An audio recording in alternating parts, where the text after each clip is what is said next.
Hi. Wow, that's loud, actually. Wait a moment. Well, it's loud for me. I don't know about you guys.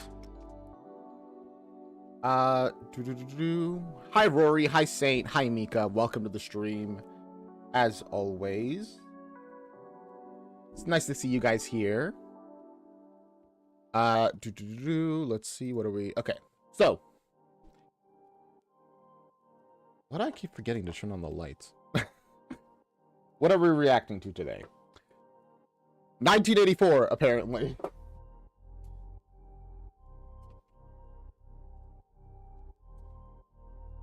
Well, that's why I keep forgetting.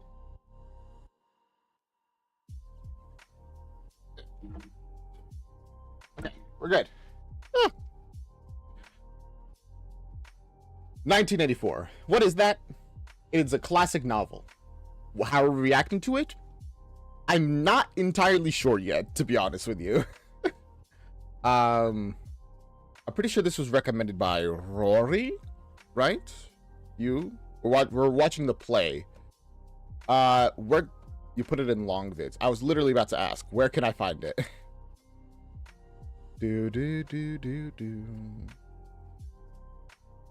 Oh gosh, how old is this video?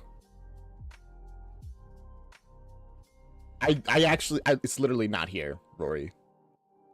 You, or am I just blind? Oh wait, no, I'm just blind. Never mind. Sorry. I keep accusing you of lying to me, Rory. I don't know what that's about. Okay. Pause that. We're gonna be the 665th like, by the way. Wild. You're actually reading this book along with Fahrenheit 451, Brave New World, and The Handmaid's Tale in your reading list for no specific reasons whatsoever. Really? You're just kind of enjoying them? In school, I did read 1984. I didn't read Fahrenheit, I don't think. I read Brave New World, and I think that's it. There's other ones that I read, but not the ones that you listed. I don't think I read Handmaid's Tale.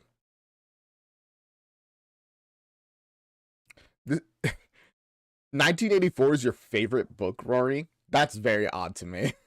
It's not really the kind of thing that I'm interested in. I remember... Sorry. I immediately thought of like the ending stuff, and I'm like, trails of betrayal, like right from Epic. You grew up homeschooled by conservative parents, so shockingly, these books never made it into your mandatory reading list. Fair enough. I guess now you can choose to read them on your own. Maybe I should reread like one of these books, because I imagine because I don't remember much of it from like high school and stuff. Gosh, I'm bioluminescent today. Can we fix that? It's fine. Okay, let us jump into the reaction.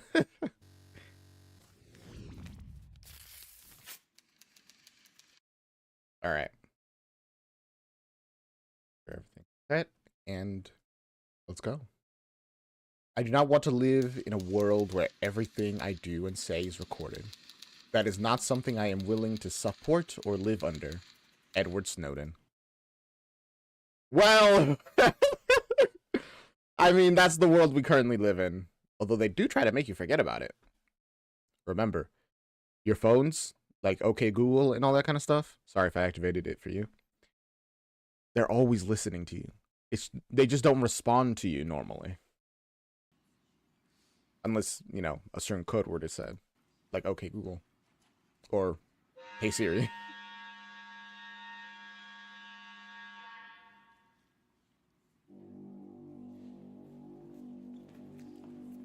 I really like that harsh light, like off rip.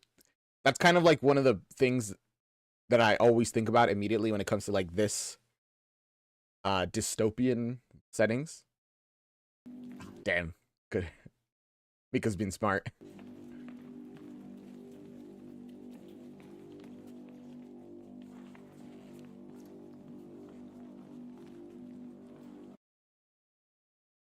They're like masked.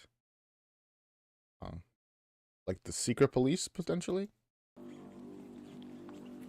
And these look like students. Actually, no. Are they? They kind of do, kind of don't.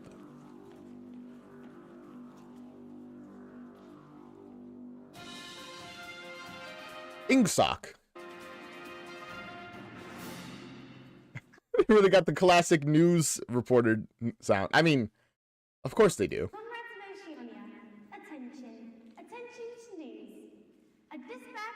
Sorry, let me turn that up. Moment arrived from the Malabar front. Our forces in South India have won a glorious victory. Thousands of the enemy have been annihilated. The actions we are now reporting may well bring the war within its measurable distance of its glorious end. All hail Big Brother. Ah, yes, the endless war between Europa and Oceania, right?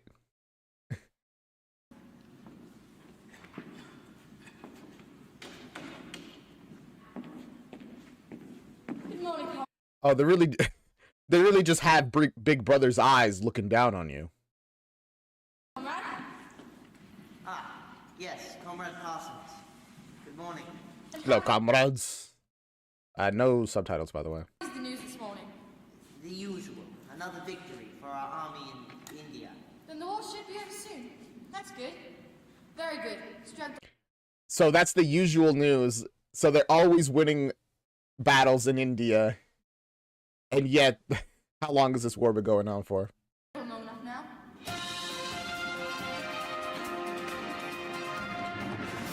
Oceania, which has always been at war with East Asia or Eurasia.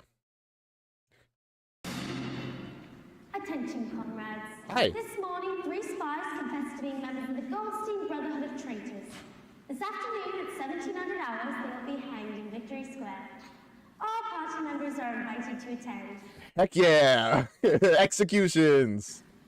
In the square. Glorious news. We have won the battle for production. The Ministry of Plenty has announced the overproduction of shoes by 483,961,202 pairs in the second half of the 6th third-year plan. I didn't understand a single word she just said to me. Huh? I'm sorry, repeat that? Battle for production. The Ministry of Plenty has announced the overproduction of shoes by 483,961,202 The overproduction? pairs in the second half of the 6th third-year plan. Our standard of living has risen 20% over the past year. All over Oceania, workers are parading through the streets of Thanos, Okay, so this is Oceania. voicing their gratitude to Big Brother for the new, happy life, which his wise leadership has bestowed upon us. All hail Big Brother. All love Big Brother. All hail Big Brother. Why is... She stood up and just started staring. It's late this morning. Aren't you, comrade? They haven't got this morning's work around yet. You missed the morning newscast. I should report you. What is the news, Parsons? Well, as I was coming in, they were announcing still another victory. I'm not sure just where. So, you were late too? Of course I was here. I heard the news, all of it. Good morning. You're gonna snitch when you're also in the wrong? That's crazy. Comrades. Big Brother has plenty for you to do today. Comrade Syme, this is for you. This is the least efficient use of office space ever. Like, at least, you know, put at least a couple more people in here. You could probably get a lot more work done. But then again, I guess control is probably more important. Ordered to have it translated into Newspeak no later than 1230 hours. Newspeak. Comrade Parsons, nothing for you. Nothing. I don't understand. You're ordered to report to the Bureau of Hate. You have been reassigned. Reassigned? But why? None of your business. Big brother said so. Ignorance is strength, comrade.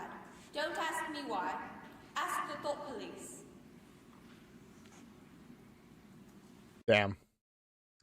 Shouldn't have run afoul of the thought police. Have you been making mistakes? Have you been indulging in crime? No, certainly not. That's a terrible suggestion. You're paid. It must be promotion. That's it, Smith, isn't it? I'm being promoted. Congrats. No. We couldn't reassign someone who failed them. Why, there isn't a more devoted party member than I in all of London. Just be there by 930. They'll be expecting. She's dead. That's it for her. They're gonna... Then again, she does seem like somebody who would fit in a department called the Department of Hate. Comrade Smith, this is for you. A whole month's worth of mal reports from the Times. Thank you. Wait. What about Withers? You forgot him. Withers? I have nothing here for any Withers. This desk right here.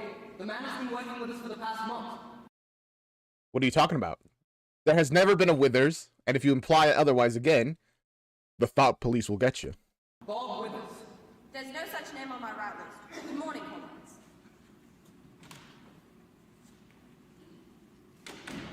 Did you know about this Parsons? Yes.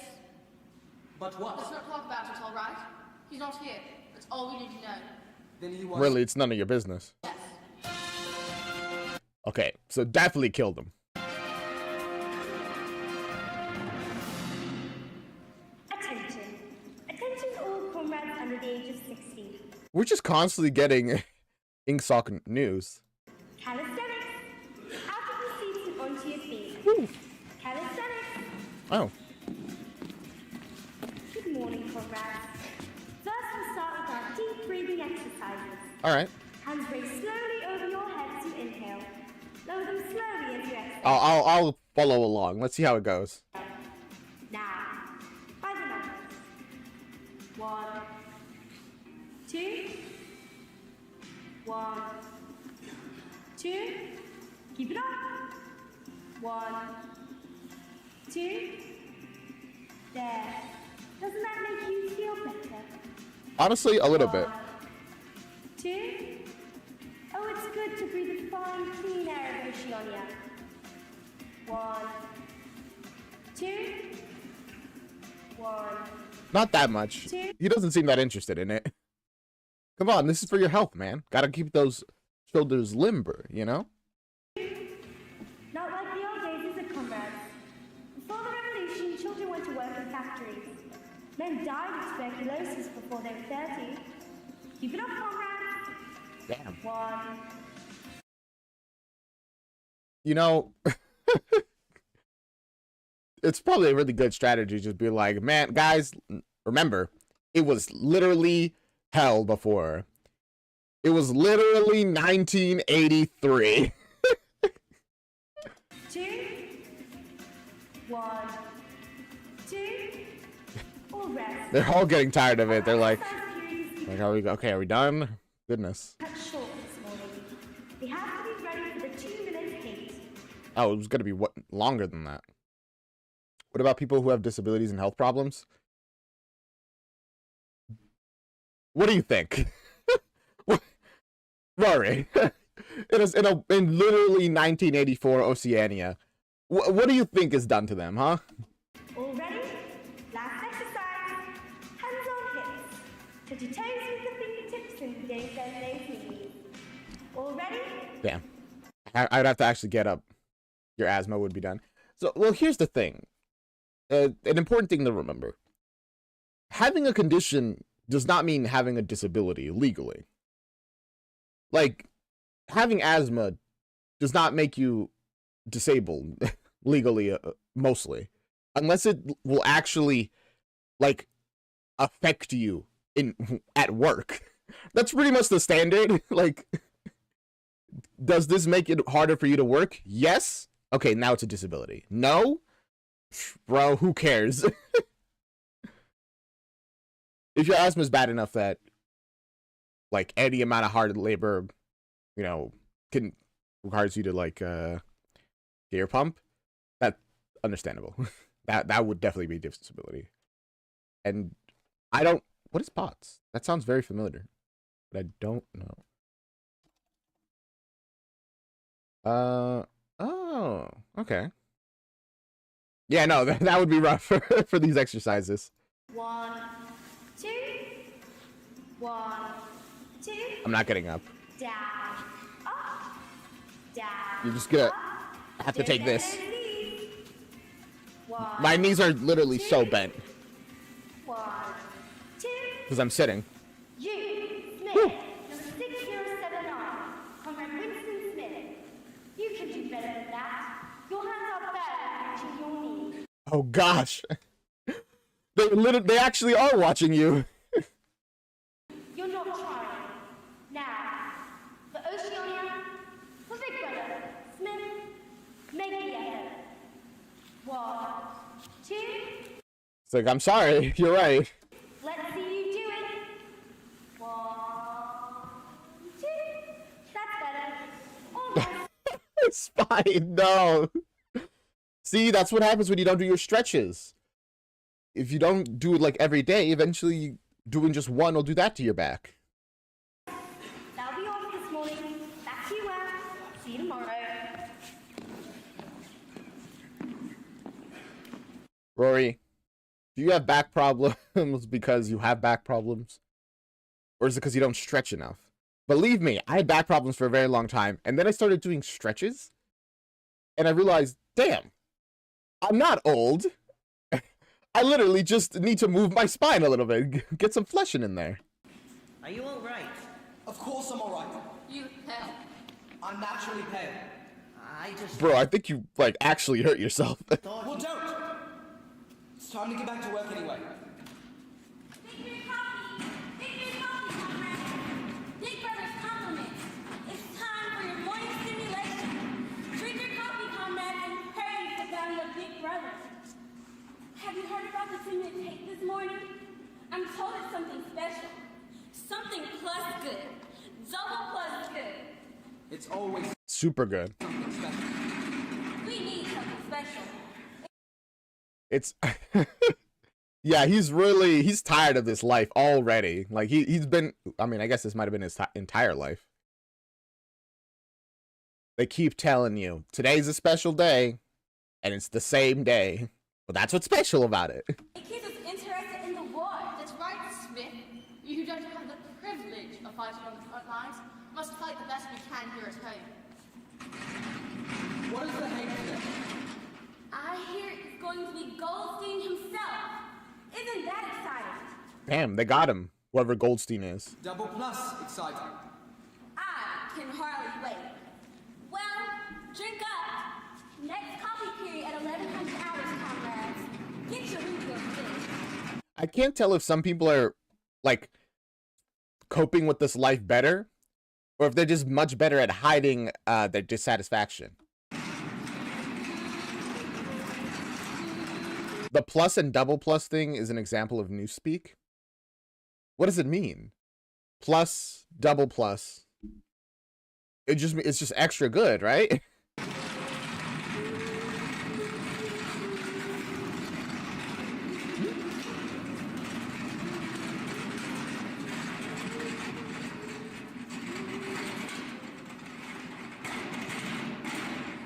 Well,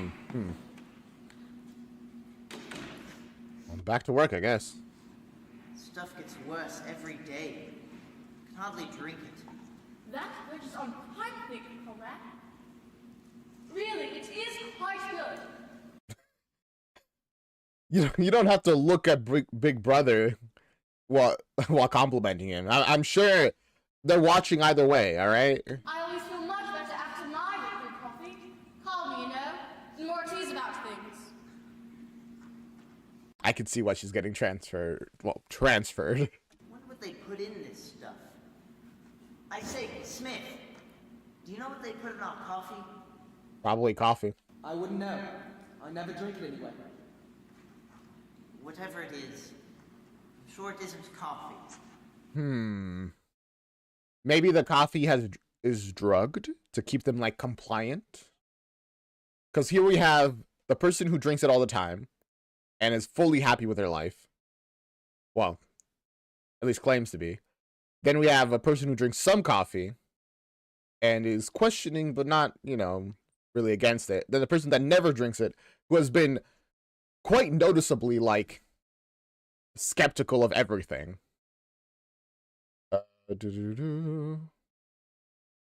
So instead of words like great or amazing, you use words like plus or double plus good. Instead of bad or awful or horrible, you use ungood, plus ungood, and double plus ungood.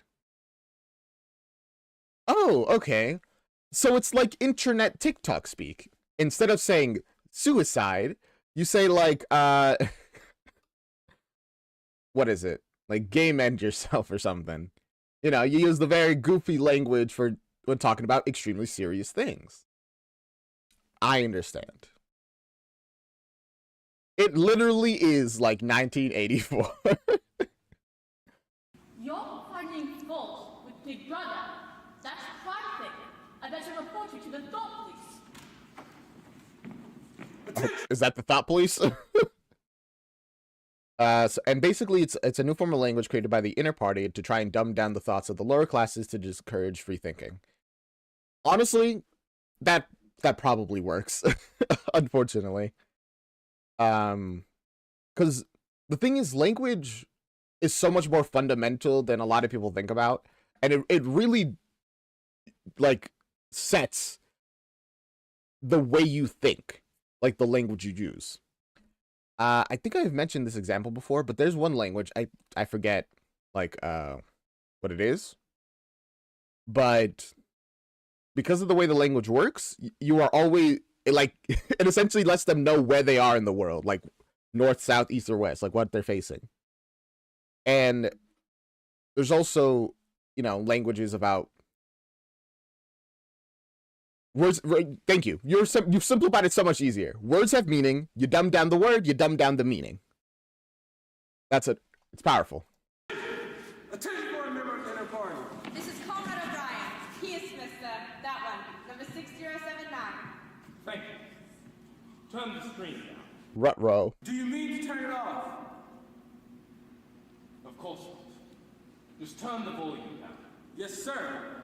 The volume. Did it have volume? I don't want any interruptions. You must remember that although you cannot hear it, and can only see the picture of Big Brother, it can still both see and hear you. Was Big Brother making sounds? Because I didn't hear anything from it. Many thought criminals have been trapped by it. Conrad Smith, I would like to talk to you. Of course, Comrade O'Brien. I'll see that it doesn't happen again. I wasn't very late. Only a few seconds, really. Never mind that now. There are more important things than labels. Oh boy. He didn't apologize. He said, did he? He said, I won't do it again. Like, he didn't even wait to, like, receive the punishment. He's just like, I won't do it again. I would like to be alone with Conrad Smith. I guess they just leave their laptops there. Conrad Smith. Does not include them. I was recently reading one of your Newspeak articles in the Times. You take a scholarly interest in Newspeak? I'm more of an amateur. It's not my subject. Simon's the expert. I've never been involved with the actual construction of the language. You're too modest, Smith. You write it very elegantly. That is not only my own opinion. I was talking recently to a friend of yours. His name has slipped my memory for the moment, but no matter.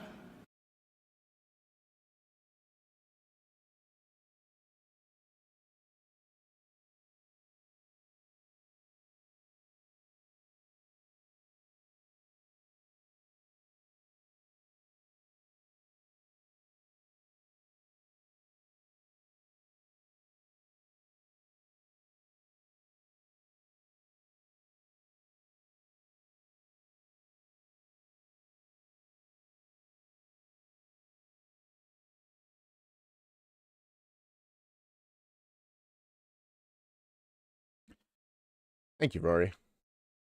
I was answering to your comment about them like singing songs. Probably not, because I imagine they're probably not allowed to sing songs. But if they could, they would have a lot about Big Brother. And Big Brother is like the faceless, voiceless leader of the party, but he's always watching through the surveillance, so you better stay on your best behavior. It's a strong strategy. If you think you're being watched, you behave differently.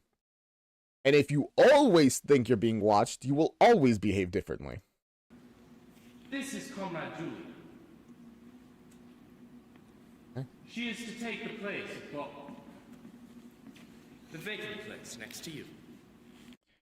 Even he messes up being like, all right, I'm not supposed to mention that person. You know each other, Smith? No, Comrade O'Brien, I just didn't expect a woman.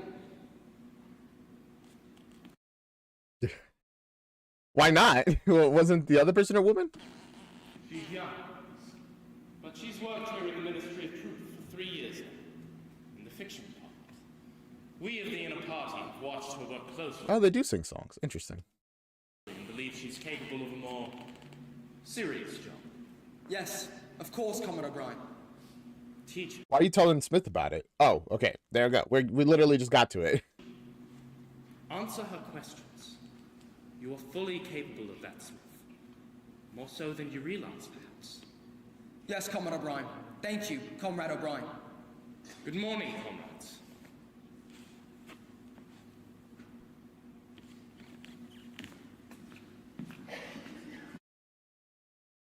Yeah.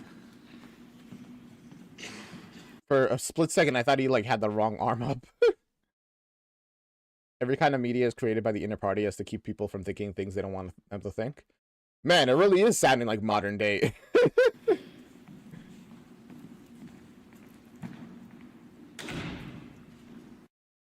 Really? That's interesting, Rory. In the US, we sing the Pledge of Allegiance. That will be your desk, Comrade. Thank you, comrade.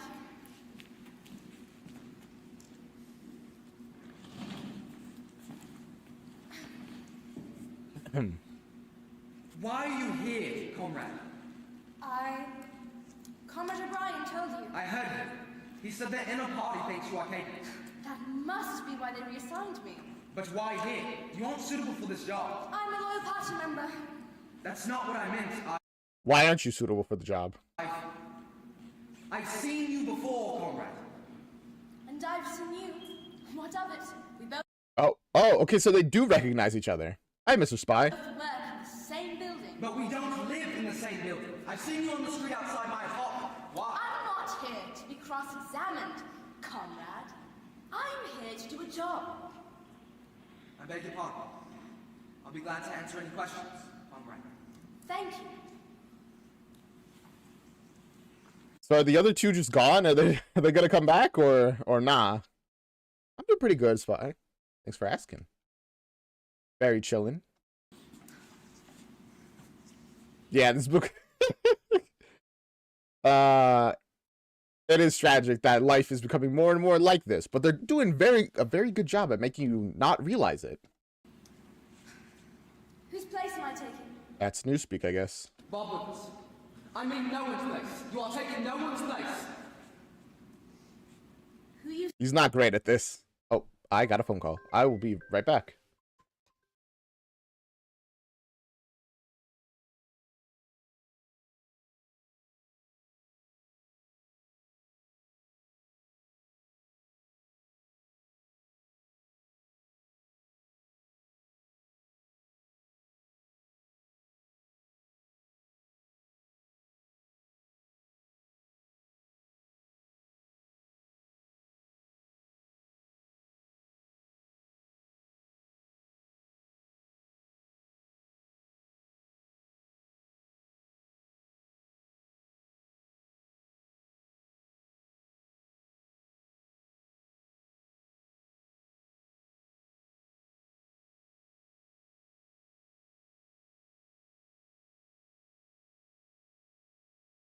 to work here? No one, I tell you. An unperson. Don't you understand an unperson?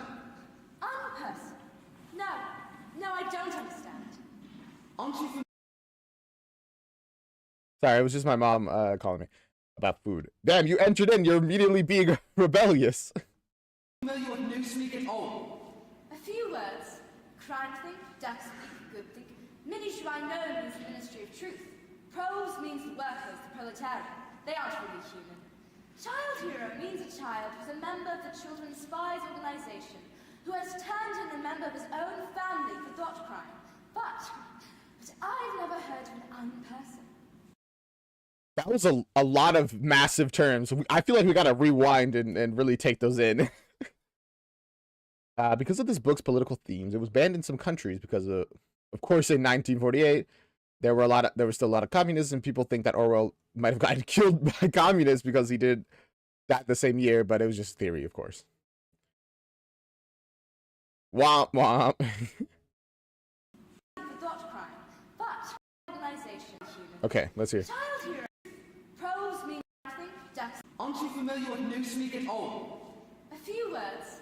Krantthink, Daxpeak, Goodthink. Crime think, death speak. I guess a crime thought is a thought that you had that's criminal. Death speak is saying one of those thoughts out loud, right? Minishwano means the Ministry of Truth. Pros means the workers, the proletariat. Pros. Okay. I guess they just simplified them down to pros. They aren't really human. Child hero means a child who's a member of the Children's Spies Organization, who has turned in a member of his own family for thought crime. But I've never heard. That last one is crazy. That's so messed up. They treat them like heroes. Kids who have probably sentenced their parents to death, essentially. An unperson. I'll ask Comrade Simon, the expert, to explain Newspeak to you. In the meantime, there is the latest edition of the Newspeak Dictionary. In it are all Old Speak words, what we used to call Standard English, translated into Newspeak. Damn. Honestly, it's a massive endeavor to literally rewrite language. Because you gotta actually teach everybody that new language and have them use that new language. Which is much easier said than done. But an unperson. An unperson is a person who's been vaporized, hanged, killed. He no longer exists. Vaporized, of course. Why didn't you just say that? There you go.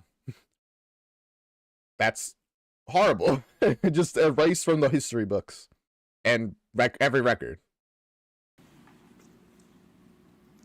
But he did exist at one time. No, he never existed. That's your job. Look here. Okay, so if you're an unperson, you never existed. That's all right. I'm glad that I'm picking it up. This message. Time 17/3/82. Bob Withers mail reported award rectified. What does that mean? Bob Withers mail reported award rectified. What does that mean? What did you just say to me? That in the March 17, 1982 edition of the London Times, Bob Withers was awarded the Good Worker. So we choose the name of another worker in the Ministry of Truth, any name, and send it to the Times for correction. Then what happens? Then that issue of the Times is rerun with the correction. All old editions are destroyed. Toss the message into the incinerator. Destroy it. Then there are no records at all that Bob Withers ever existed. But you know. Oh, okay. That's crazy. So literally, it is rewriting the history books. Anything that has evidence of that person's name is just like, nope. Remove it. Eradicate it completely. I do not know he existed. But you just Comrade! said. You know the word doublethink. Yes. Double You think. must use doublethink. All good, loyal party members are capable. I am capable. You must be capable. But why change the records? You know the party slogan. Who controls the past, controls the future. Who controls the present, controls the past. I didn't know it had a meaning. I thought it just didn't mean anything, like the other slogans. War is peace, freedom is slavery, ignorance is strength. Of course it has a meaning. They all mean something. Also, doublethink. Wow. I mean, it's a good way of, a nice, cutesy way of saying, you know, just hypocrisy and lying to yourself. These mutually exclusive truths? Nah, they're actually one and the same. Now you're getting doublethink.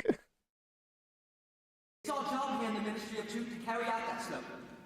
control the past.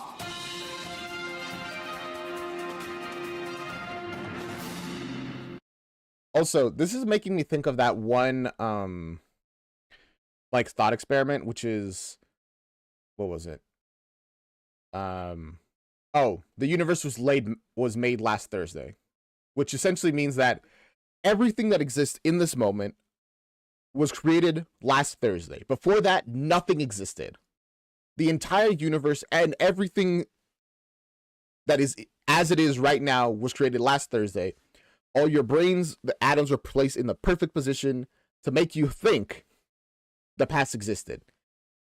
All that ancient history, that's nothing. That's literally just random particles placed exactly to make it seem like there is a past. And the universe was made last Thursday. Attention, comrades.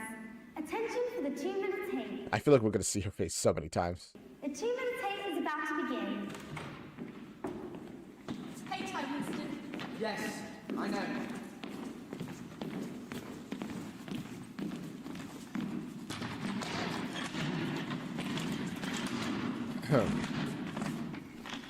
Please stand by.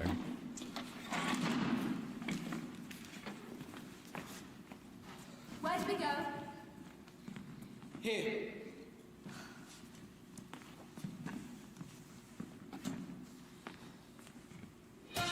Comrades of Oceania in Hi. England, North America, South America, Australia. Stand by for a message from our devoted leader, Big Brother. So, like, that's a large part of the world. Also, do they not have any other reporter? I mean, tomorrow they will, but no. They've always had one reporter, and they always will have one reporter. They're very dedicated to their job. Comrades, repeat after me. Oh, it's Big Brother. Hi. War is peace. War's peace. Freedom is slavery. Ignorance is strength. Yeah, see, repetition drills it into your head. You keep saying it, and eventually it becomes your reality. Comrades, You internalize the message, even if you don't want to. in a moment, you will hear the despised Goldstein, whose shadowy armies conspire to destroy our new, happy life. Listen to his lies, comrades. Then show him what you think.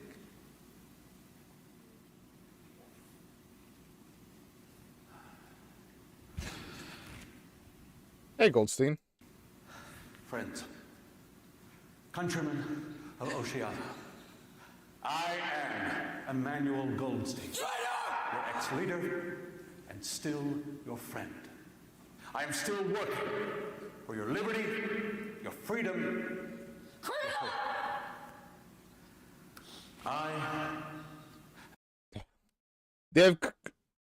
They have drilled a lot of hate of this man into the people.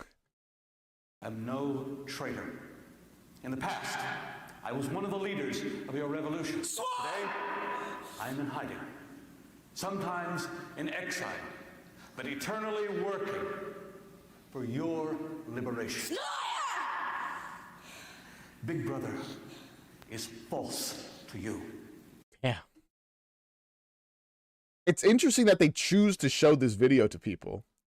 I guess by showing it, they can, instead of trying to hide it and letting it fester, they can control the narrative around it. They're like, remember, this man is a liar, and this is his lie. He has usurped power. He is a ruthless, bloody tyrant. He lies.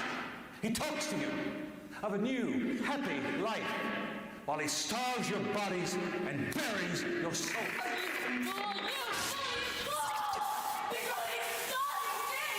He said Big Brother is starving me! Are you full? Traitor! All men are created equal. That they are endowed by the Creator. Damn. Genuinely, this is some impressive levels of brainwashing.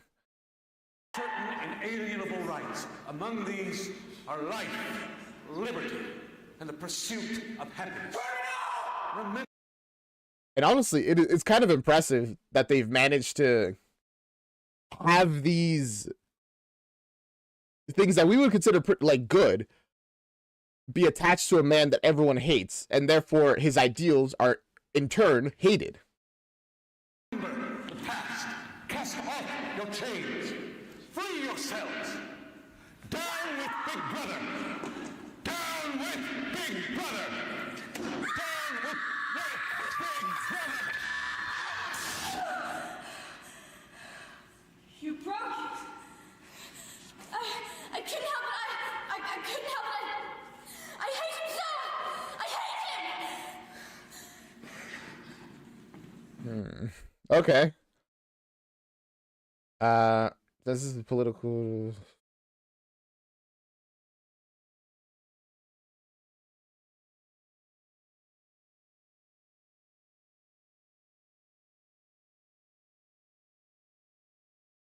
Politics.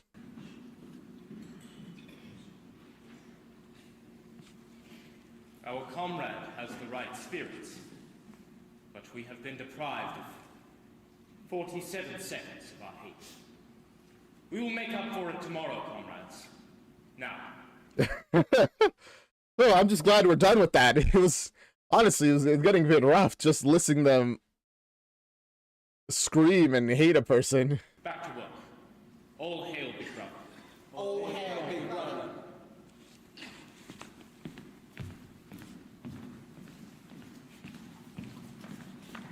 Womp womp. Whew. By Jove, did you see that girl That whole scene was kind of like emotionally draining. Absolutely splendid. Like, I thought she was going to try to climb right through the telescreen to get a Goldstein's throat. Tigress. She's a member of the Thought Police. Thought, please. How do you know? I know. How? She's been watching. It's been going on for weeks. A month ago, I saw her looking at me in the mess hall. That was the first time I noticed it. That's hardly a reason to think. But there have been other times. Lots of them. Just last week, I was in the pro section of London. I mean, okay, she's thought police, then just don't mess up your thoughts in front of her. Looking for shoes? Find any? I say, old man, I need shoes badly. No. Been wearing Isn't there an overproduction of shoes? the same pair for 2 years now. I found no shoes, but I saw her watching me from across the street. Okay, so none of you guys have new shoes, but there's been an overproduction by like millions. It was supposed to be draining. That's the point of the 2 minutes of hate. Yeah, I know. It's just like watching it it's still draining, and I'm sure for them it's cathartic because they can put all their negative emotions not at anything else, but at this man. They can throw it all at this man, and he can be the source of all of their problems. I see her on the bus in the mornings on my way to work. She stands by me in neighborhood hates and sits by me in restaurants. Everywhere I go, she turns up. Well? What else could it mean but Thought Police? Today she begins work at the very next desk. Why? What have I done? Well, of course. After all, Bob Withers. He is an unperson. Well, yes. He was vaporized as a thought criminal. Worked right beside you for 18 months. What do you mean? Nothing, Winston. We are not. Oh, they're accusing you. Maybe you planned some thought crimes in people. Only co-workers. We are also neighbors. I know you are a good party member. Yes? But I simply knew you should have recognized his defection. We never spoke at work. It's not allowed. But still, Winston, instinctively, you should have known. I knew. I was the one who turned him into the thought police. How did you not? Wait, if you don't wait, you guys are talking right now. I thought you. What do you mean you're not allowed to talk? Here, the only thing you can tell what you really think here is your mind. You say that, but when all of your input is controlled, are you even in control of your mind? You were? Yes. Found him putting face crime. Saw he wasn't hissing at Goldstein at all. Didn't even look angry. What happened? He confessed everything. Of course he would have. He even had a fear of heights. Why, once I saw him turn white just from looking out a window. And the window was shut. You think it was fear? You think he wasn't guilty then? Of course he was guilty. But just knowing he had a fear of heights, it would be simple for them to get him to confess to his crimes. I mean, if I were a thought criminal, and they put a rat in front of me, I'd confess to anything. Well, yes, I suppose. Yeah, I'm pretty sure I'm almost certain they have like a 100% conviction rate. If you've been arrested, you are guilty. They don't mess up. Because they just get you to confess. Or they just claim that you did confess, and then they execute you. You know, something's wrong in this room. Something. Oh, why, of course. It's the telescreen. Imagine. First time I can remember ever being in a room without a telescreen on. Yes. Destroy the screen. That feels very intentional. I think she's not a member of the Thought Police. I feel like she's a member of the Rebellion. It is strange being without it. Well, I got to report to my new job. It is a promotion, Winston. I'm to organize the papers. Well, she's dead. Good girl, comrade. You showed the right spirit. A fine idea. Perfectly fine. Now, where were we, Comrade? You were explaining doublethink. Yes, thank you. Comrade Syme is due back any moment and can explain it better than I can. Syme is off compiling the 11th edition of the Newspeak Dictionary. The 11th edition? We just keep updating it rapidly, huh? I'm sorry I'm so ignorant. I don't think you're ignorant. You're smart. Very smart. Thank you, comrade. Perhaps They say very? I'm sorry. you're smart. Very smart. They did say very. I expected them to say double smart. Perhaps cunning is a better word.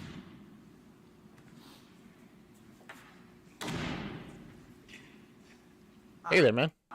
There, comrades. Hello, Comrade. Comrade Syme, this is Comrade Julian. Yes, you're the one who threw the dictionary.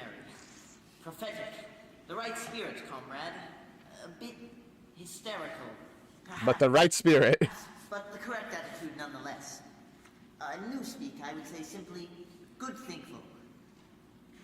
Good thinkful. We need your help, Comrade. My help? How can I help? Comrade Julia is from the fiction department. There, they still speak standard English. Here, Wait, what department is she from? Comrade Julia is from the fiction department.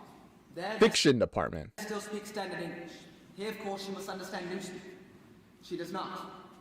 Indeed. Yes. We're getting the language into its final shape. The shape it's going to have when nobody speaks anything else. It must be a lot of work inventing new words. Oh, dear me. We don't invent new words. We destroy them. Scores of them, hundreds of them, every day. Destroy them. Yikes. Yeah, okay. In a way, I get it. Like double think, good speak, all that stuff. It really is just words that exist combined to take the place of other words. So I guess they're just trying to simplify the language as infinitely as possible until the only way to speak is instead of as a series of repeating the same word in different orders. Good, double speak good. Yes. We're cutting the language down to the bone. The 11th edition of the Newspeak Dictionary won't contain a single word that will become obsolete before the year 2050. Do you really destroy words? Indeed, yes. A beautiful thing, the destruction of words. Absolutely the best way to control thought. Of course, verbs and adjectives are the easiest to destroy. She seems like horrified at it, but he's just like, yeah, it's awesome. And Or it's, you know, double good. Good, double good, plus good. nouns too. But how? Well, what justification is there for a word that's the opposite of some other word? Well, you must. I mean, Well, take a word like good. All right, take good. What need is there for a word like bad? Ungood will do just as well.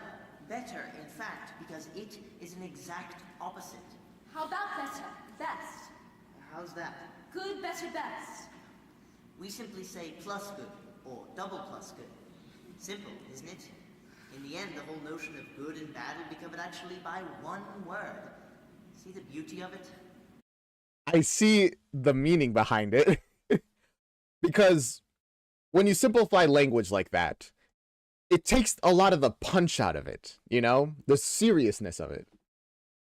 If I can say, no, this is just bad, that implies there is no good about this situation.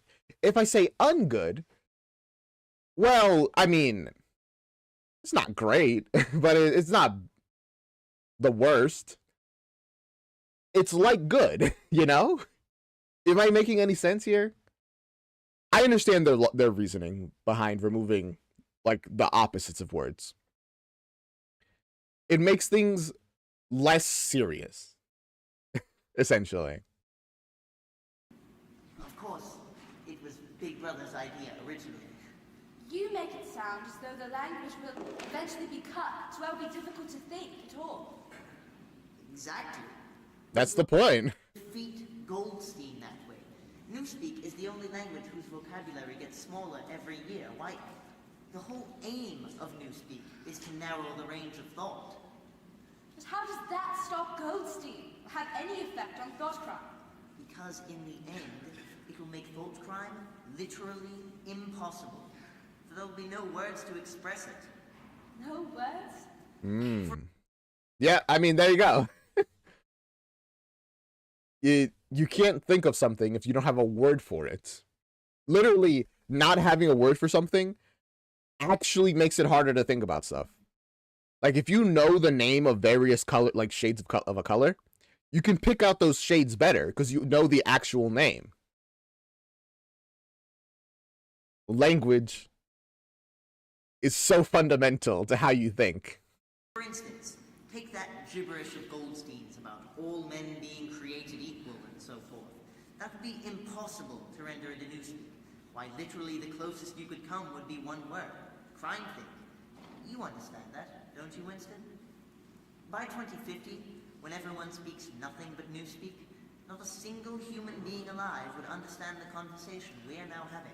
Except for the proletarians. The proles are not human beings. Yeah, okay. The workers.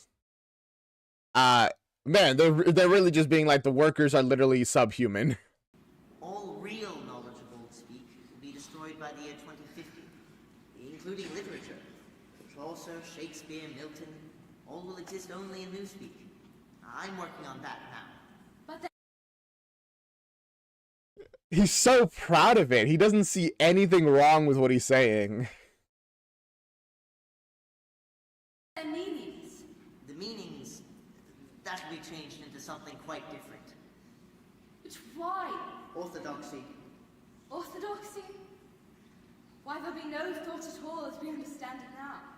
But, of course, orthodoxy means not thinking, not needing to think. Oh. Read your dictionary, comrade, and call on me for any explanations. Thank you. That was genuinely casually horrific. This afternoon, public hangings, Winston? I'll be there. It's like, we're gonna hang out, we're gonna party after? It's like, yeah, I'll be there.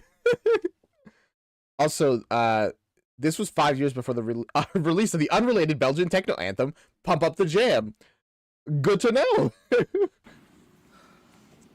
Now, you understand me? Yes. I mean, no. I understand the words. Well?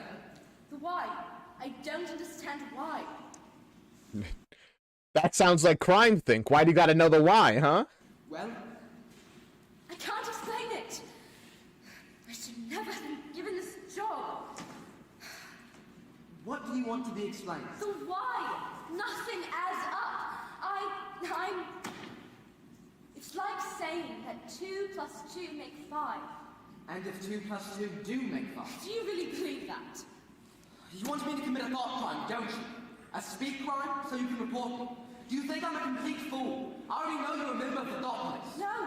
What proof are you after? You can frame me, you can say I said anything, the telescreen is broken. You broke it. Why continue this foolish game? Don't think that of me, please. What do you want me to say? I'll say I'm it. not a member of the Thought Then Police. why have you been spying on me? Why do you follow me around? Why are you suddenly working me? You don't think I've noticed you following me? Watching me? Looking at me out of the corners of your eyes? I thought that I would kill you once, but what good would that have done? They know who did it. I'm not. Then why?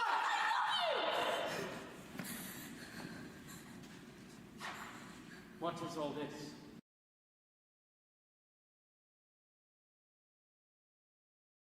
Well, that was unexpected. Like, completely, genuinely insane. I feel like someone is about to lose their life. What is wrong? You sent me a fool, Comrade O'Brien. Please have her transferred. She is no good.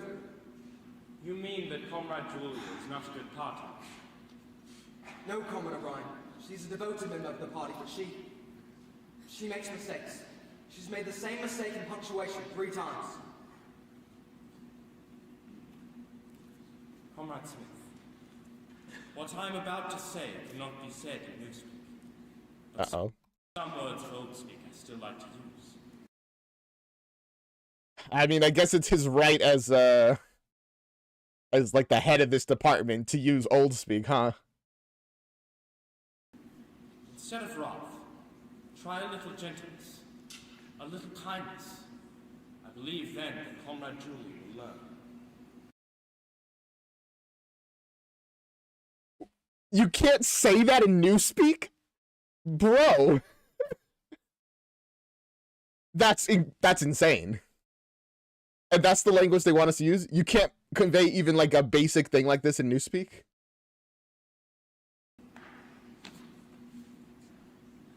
Why hasn't this telescreen been fixed yet? See to it immediately. Yes, sir! Immediately!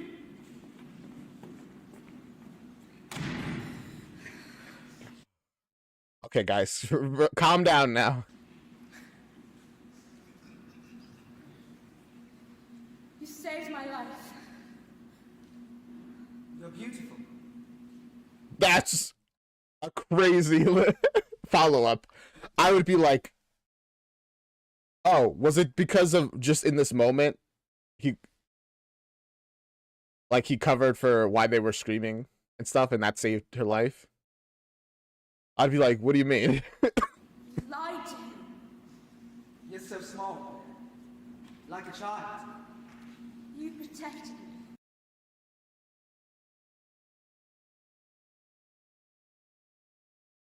me. Okay. I've never seen a grown woman cry before. I am a thought criminal. Why did you report me? Because, Julie, I also believe that 2 plus 2 must always be 4. Oh no. He doesn't agree. I mean, I guess he's making it clear that, yeah, you know, I do actually not agree with the whole system of truth is subjective and stuff. Also, this is actually a pretty interesting way to adapt the book, I think, considering the whole novel is basically told from what's his perspective, and it's told through his thoughts. Also, if they have school, do they only learn about Big Brother, or do they learn, like, basics? Because even in those system countries, you learn, like, basic Greeks, your country's history, etc. I mean, they certainly do learn about their country's history, but they learn about the just pure fiction that is their country's history. And they probably learned math, but like very, very basic stuff. I mean, I guess it depends on the school. Because the pros, they only need to know just enough to work. And you really don't need to know that much for that. Like, if all they're doing is learning, well, if all their work is going to be like manual labor, they don't even really need to know anything beyond counting. Like, even like reading, they don't need to know that. And you can teach them Newspeak as well. So now the kids can't really become increasingly disconnected from their parents who would speak different languages. And the parents get phased out because their language is not the, like, common tongue anymore.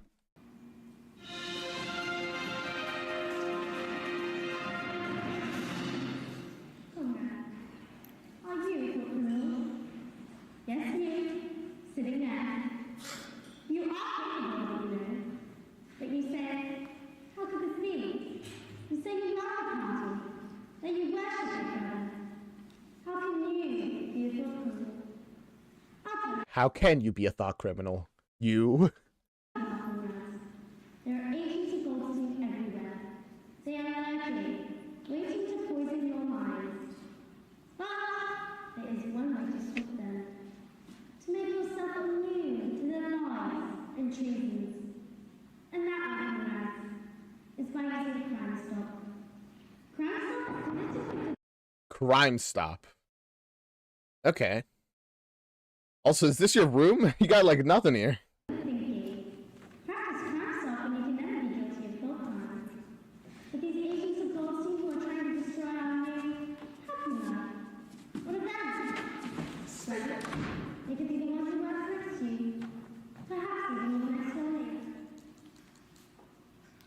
You muted the TV. How dare you?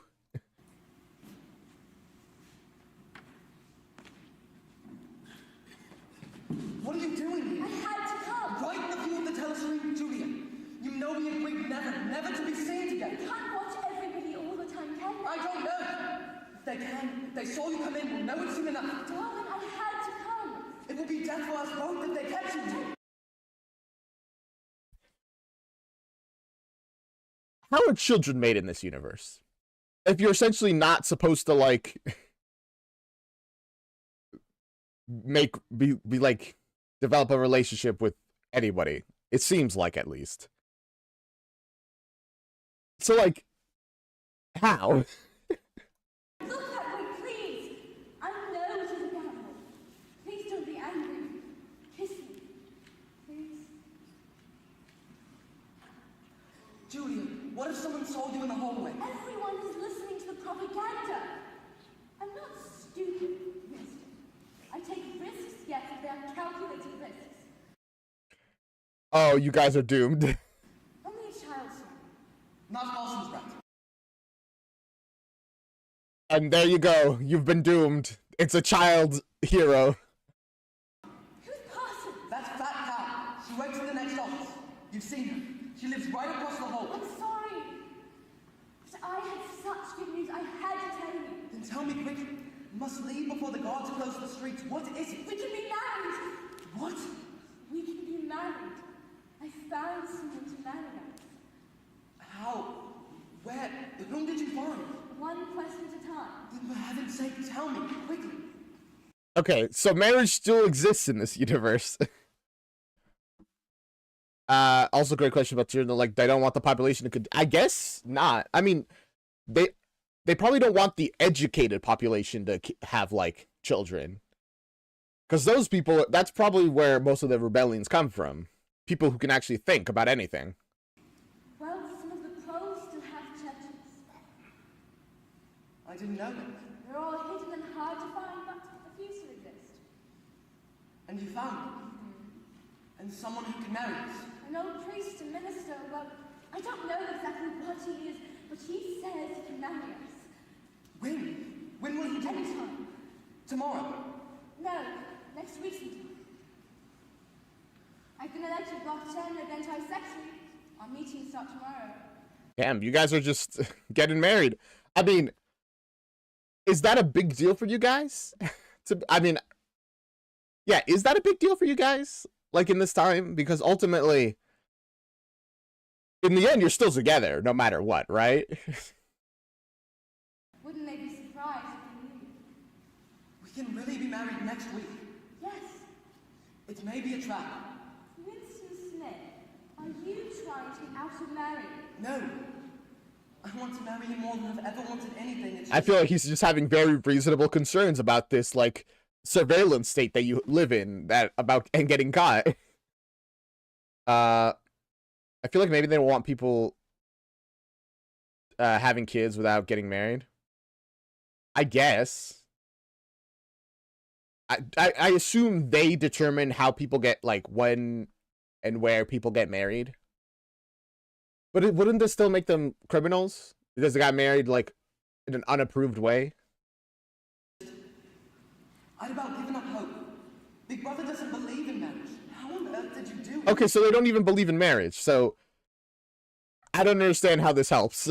Or maybe, again, maybe it's just for them. Maybe they just, it's personally very important to them to get married.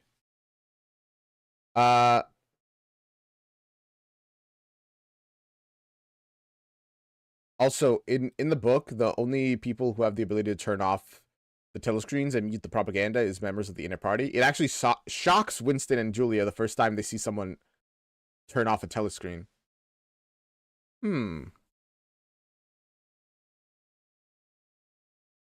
Interesting.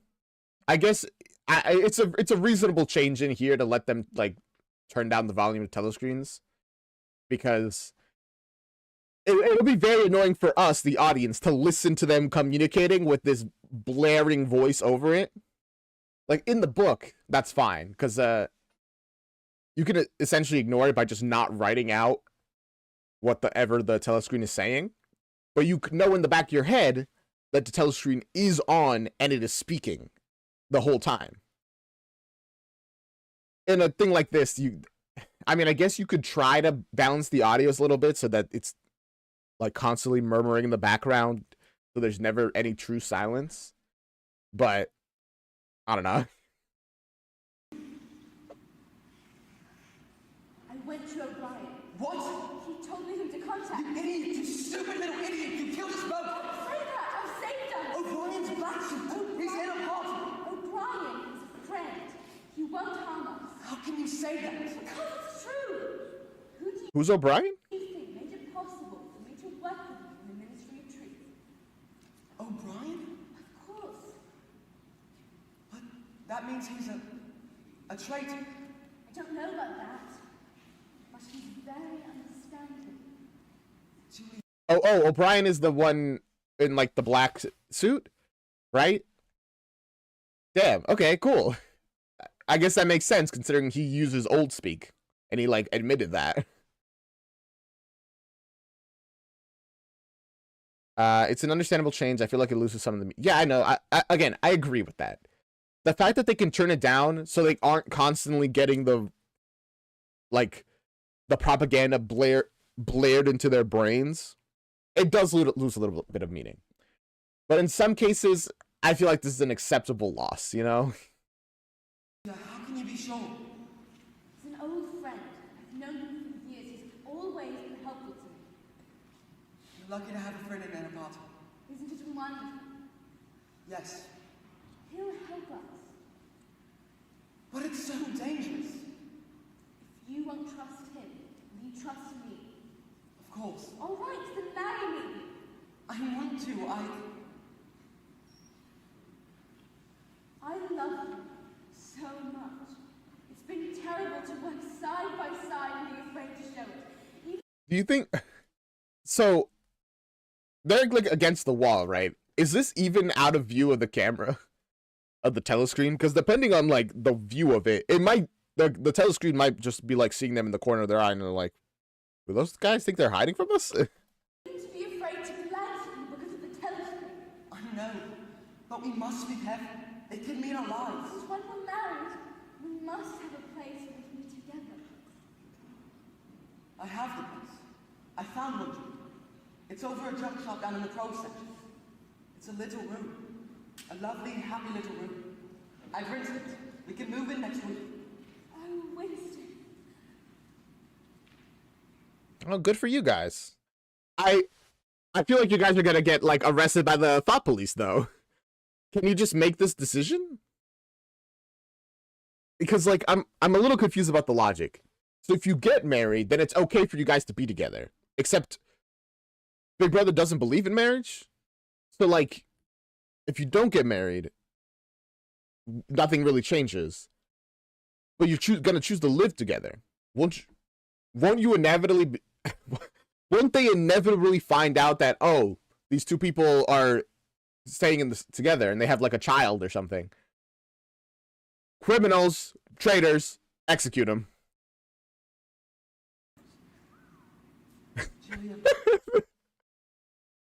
That whistle from the audience. What do you see in me? I'm ineffective, ugly, old-fashioned. I couldn't care less. But why me, Julia? It's your face. Something in your eyes.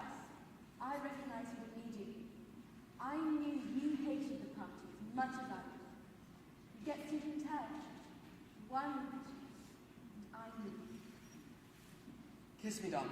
Then you must go. That is sweet. I'm glad that at least in these moments they're happy together. We'll see how long that lasts. You're not angry? No, I've never heard such great You news. understand why I had to tell you. Yes. Aren't you happy? You look nervous. What's wrong? Nothing. I mean, I'm nervous that we're gonna die. I feel like that's very reasonable. I'm very, very happy, but it's just smothered under those nerves. Really? What is it, Winston?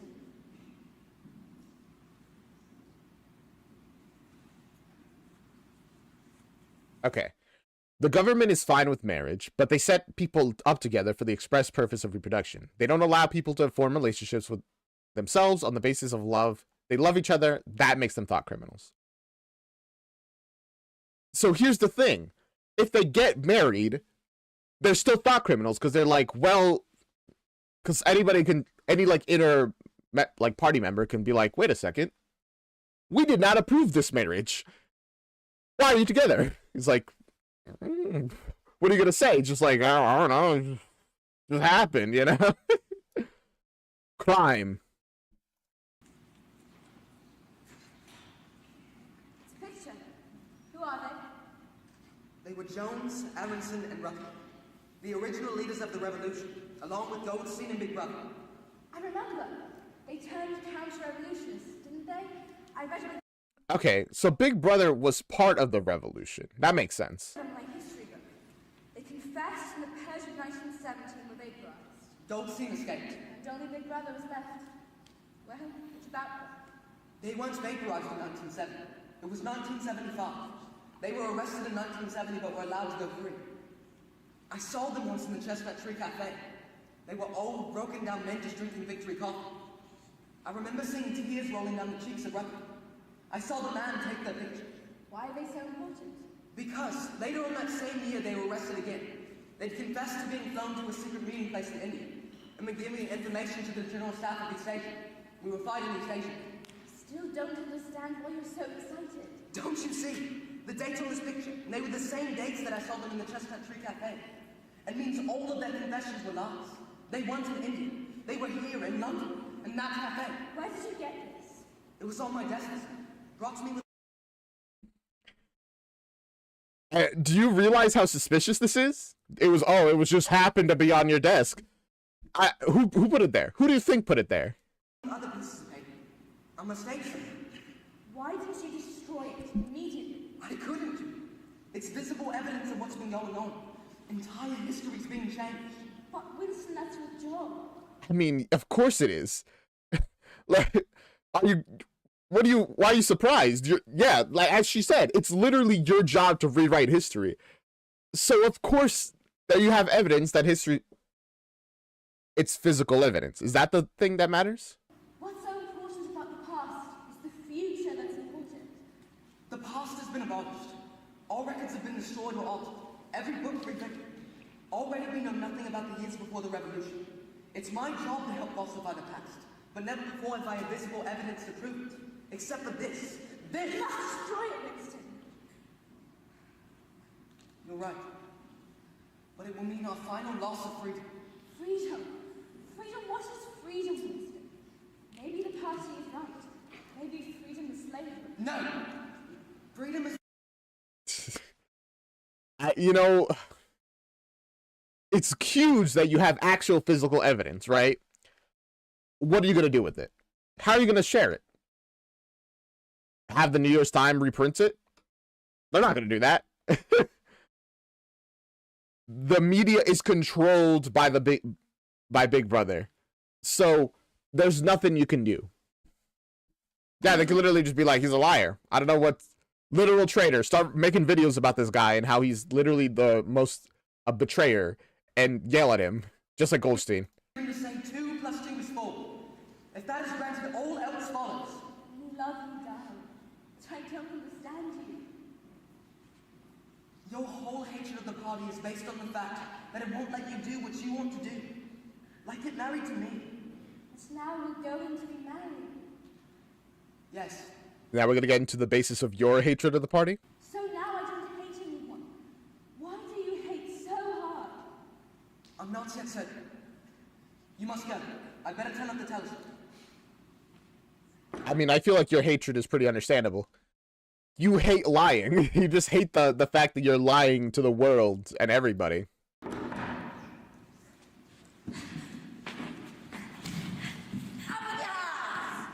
You're a traitor! A thought criminal! A Eurasian spy! I'll shoot you! You had a woman in your rooms! I'll vaporize you! I'll send you to the salt mine! Stop making all that noise!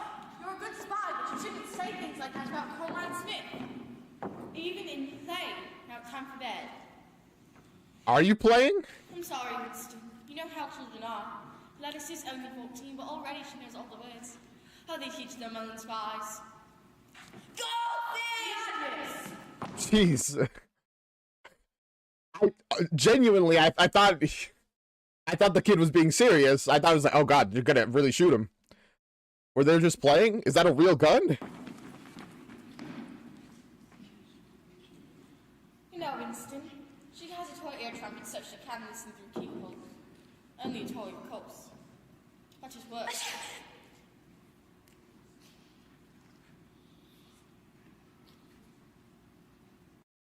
Raggy.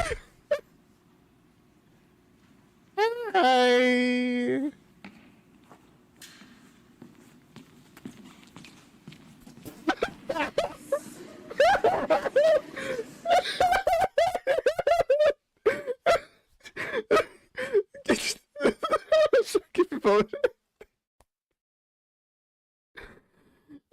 That was the funniest thing she could have possibly done. Literally gets revealed, gets up, says nothing, leaves. You know what this means. It's death report for women at party number 2. Yes, I know. I must report you. I know. Hard to believe. Always thought you were a good thinker, Smith. You never know. All right. I know my duty. Parsons! What is it? She's a member of the Bottomless. My goodness, I did have the right eye on you. Well, I better hurry. It'll look bad if I don't report you before she does. After all, I'm your neighbor. Parsons, it's not me she's finding. What? What's that? It's you. Me? Oh, wait a second. This is actually like a pretty good twist. That's why she was here. She was questioning me. She asked if I had ever seen you commit face crime. Oh no. Oh dear, how could she? Oh, Winston, I'm your neighbor. You know me. Yes, Parsons. I know you. I've been a good party member all my life. I was in the spies a year before I was of age. When I was only 10, my picture was in the Times as a child's hero. Yes, Parsons. I reported my uncle to the top police. I did play about the chocolate rat. Oh my gosh, the moment she even thinks that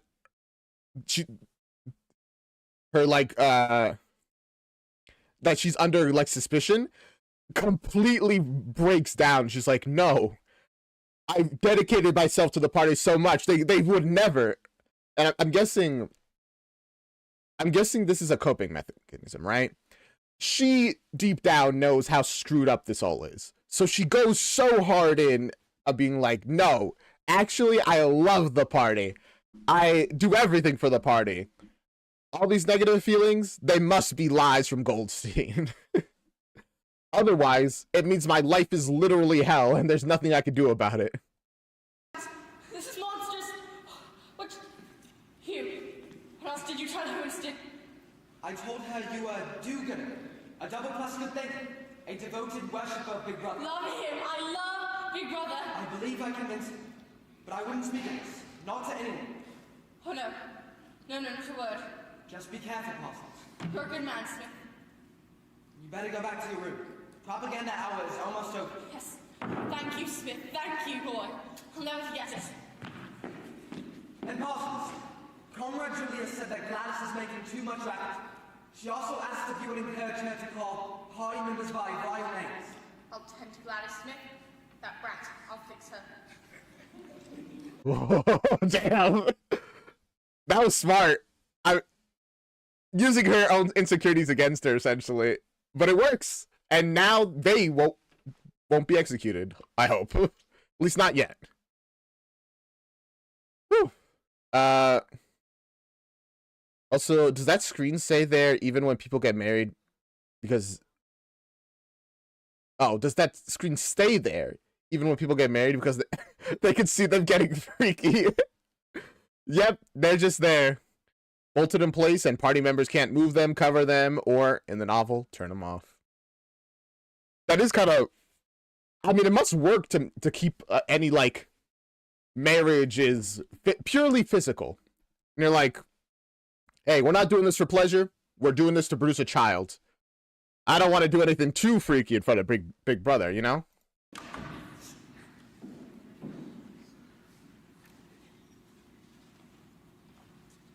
I mean, intermember parties probably... They could probably turn it off. How can you tell about criminal comrades? The easiest way is face crime. Look carefully at the ones you suspect. Do they look unhatefully at Goldstein? Do they look unlovingly at Big Brother? Yes, comrades. Face crime is thought crime. Report these agents of Goldstein to your nearest thought police. The thought police helicopter will... Sorry, I'm keeping a close eye on you guys. Any of you committing face crime here? There immediately. Yes, comrades. Am I committing face crime? Never.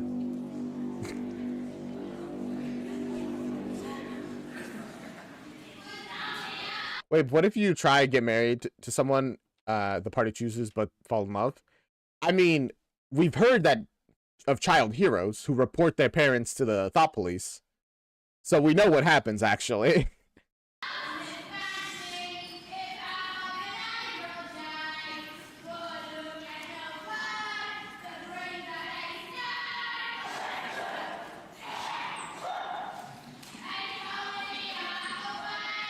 What is happening?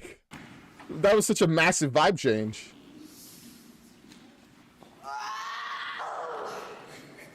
Extras get high every year. Well, here you are, dearies.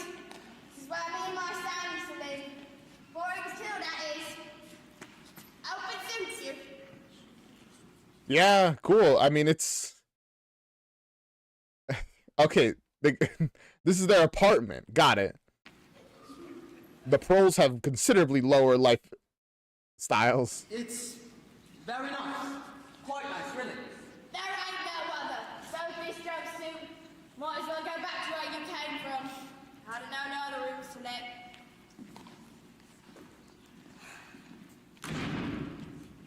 Honestly, it looks bigger than your other room, so... I'd say it's an upgrade. It's a little bit of a fixer-upper, but an upgrade. Darling.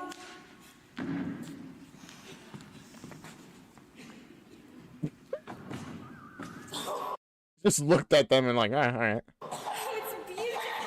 It's magnificent. It's ours. And no telescreen. No telescreen. No telescreen. Ah, never had one of them things. They never put one in. Honestly, finding a place with no telescreen must be crazy. They're like, whoa, I didn't know places like this existed. They're expensive, I guess.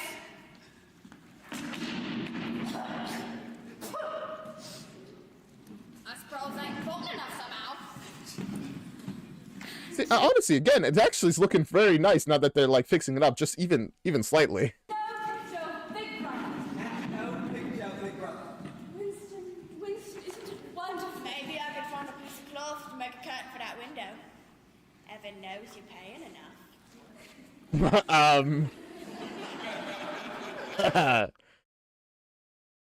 Cool. Anyway, let me. He looks so comfortable. He's like.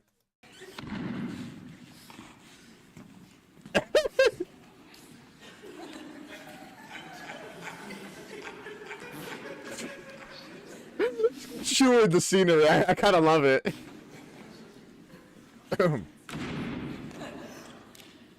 We needed a little moment of levity. It was very good. Welcome home, darling. Home. Yes. This is our home now, isn't it? Maybe I should have carried you across the threshold. I heard people used to do something like that. But it's such a steep threshold. All those steps. Aw. They're so, honestly, it's good, so much good for them. Blah, blah, blah. I think I'm falling into newspeak. My language is devolving. It's just nice to see them happy for a little moment. They've been so, like, straight-laced, serious. I fear for my life and I might die at any moment. And now they get to relax and just smile at one another. There should be something more. A symbol, some kind of ceremony, maybe. I don't know. What's the matter with the ceremony we just had? Oh, so they're married now. Funny. The way he whistled when he spoke, he didn't have any teeth in front. He's an old man. He hates the party. He knows we do too. I hate the party too. Time to smart about it.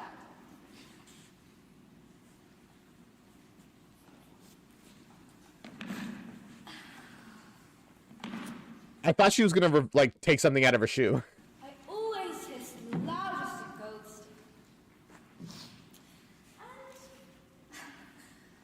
And I devote 3 nights a week to the youth movement.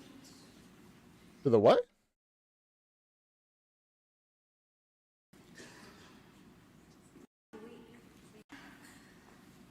I devote 3 nights a week to the youth movement. No idea what she said there.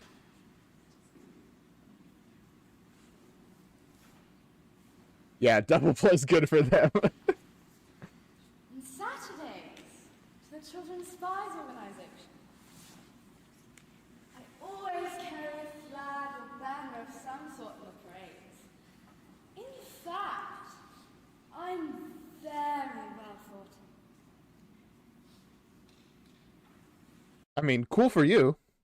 It is nice that you are so dedicated to seeming dedicated. Oh, first time her hair's been down this whole thing. Why do you hate the party? What started you? It's hard to explain. Because 2 + 2 is 4. Not 5 or 7 or whatever the party says it is. Because there must have been a time in the past when people lived differently. You really think the old days were better? They must have been. Thought was free and men lived differently from one another. And families lived together. How old were you when the revolution happened? 6, maybe 7. Okay. So that's the thing then. This is a world where you could literally say that it was better in the past, because right now it's so much worse. And yeah, I can get that. Everyone else around him, even her, who hates the party, they can't imagine that things were better at any time. Because everybody knows the line goes up. Things are bad, and then they get better. And everything is always getting better. Right? Right? So no matter how bad it is now, it must be better than how it was. But the fact is, they don't know. They literally can't know if that's true because the whole past has been wiped, essentially, from history. Also, why are parties called like that? Because I always think of just party, like an actual party. I don't know. I've never actually thought about that. Let me ask. The internet. The interwebs. Why are political parties called parties? There you go. Oh, okay. There you go. In law, party is a word that can mean a person or group. There you go. That's your answer. The origin of party, an Old French term, has the meaning of to divide into parts. So, take a large group of people, you can divide them into a group of parties. There you go.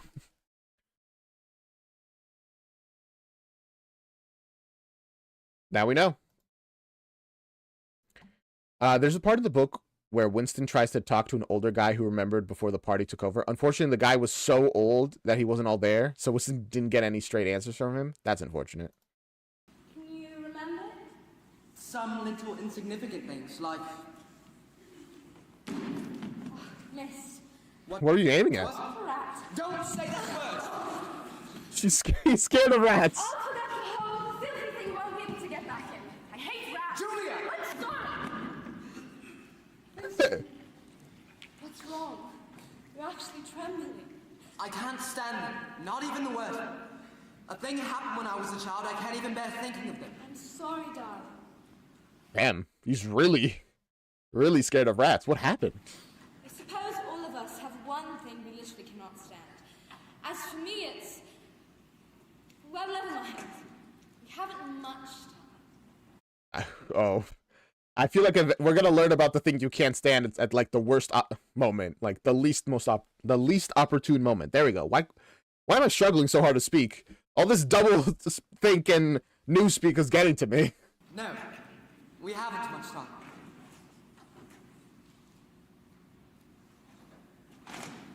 We're about to fade to black. Julia, you know the secret organization, the conspiracy, the book, Goldstein's book. Certainly. Everyone's heard of them, but no one's actually seen them. They're all invented by the party to keep us scared. No, they exist. How do you know?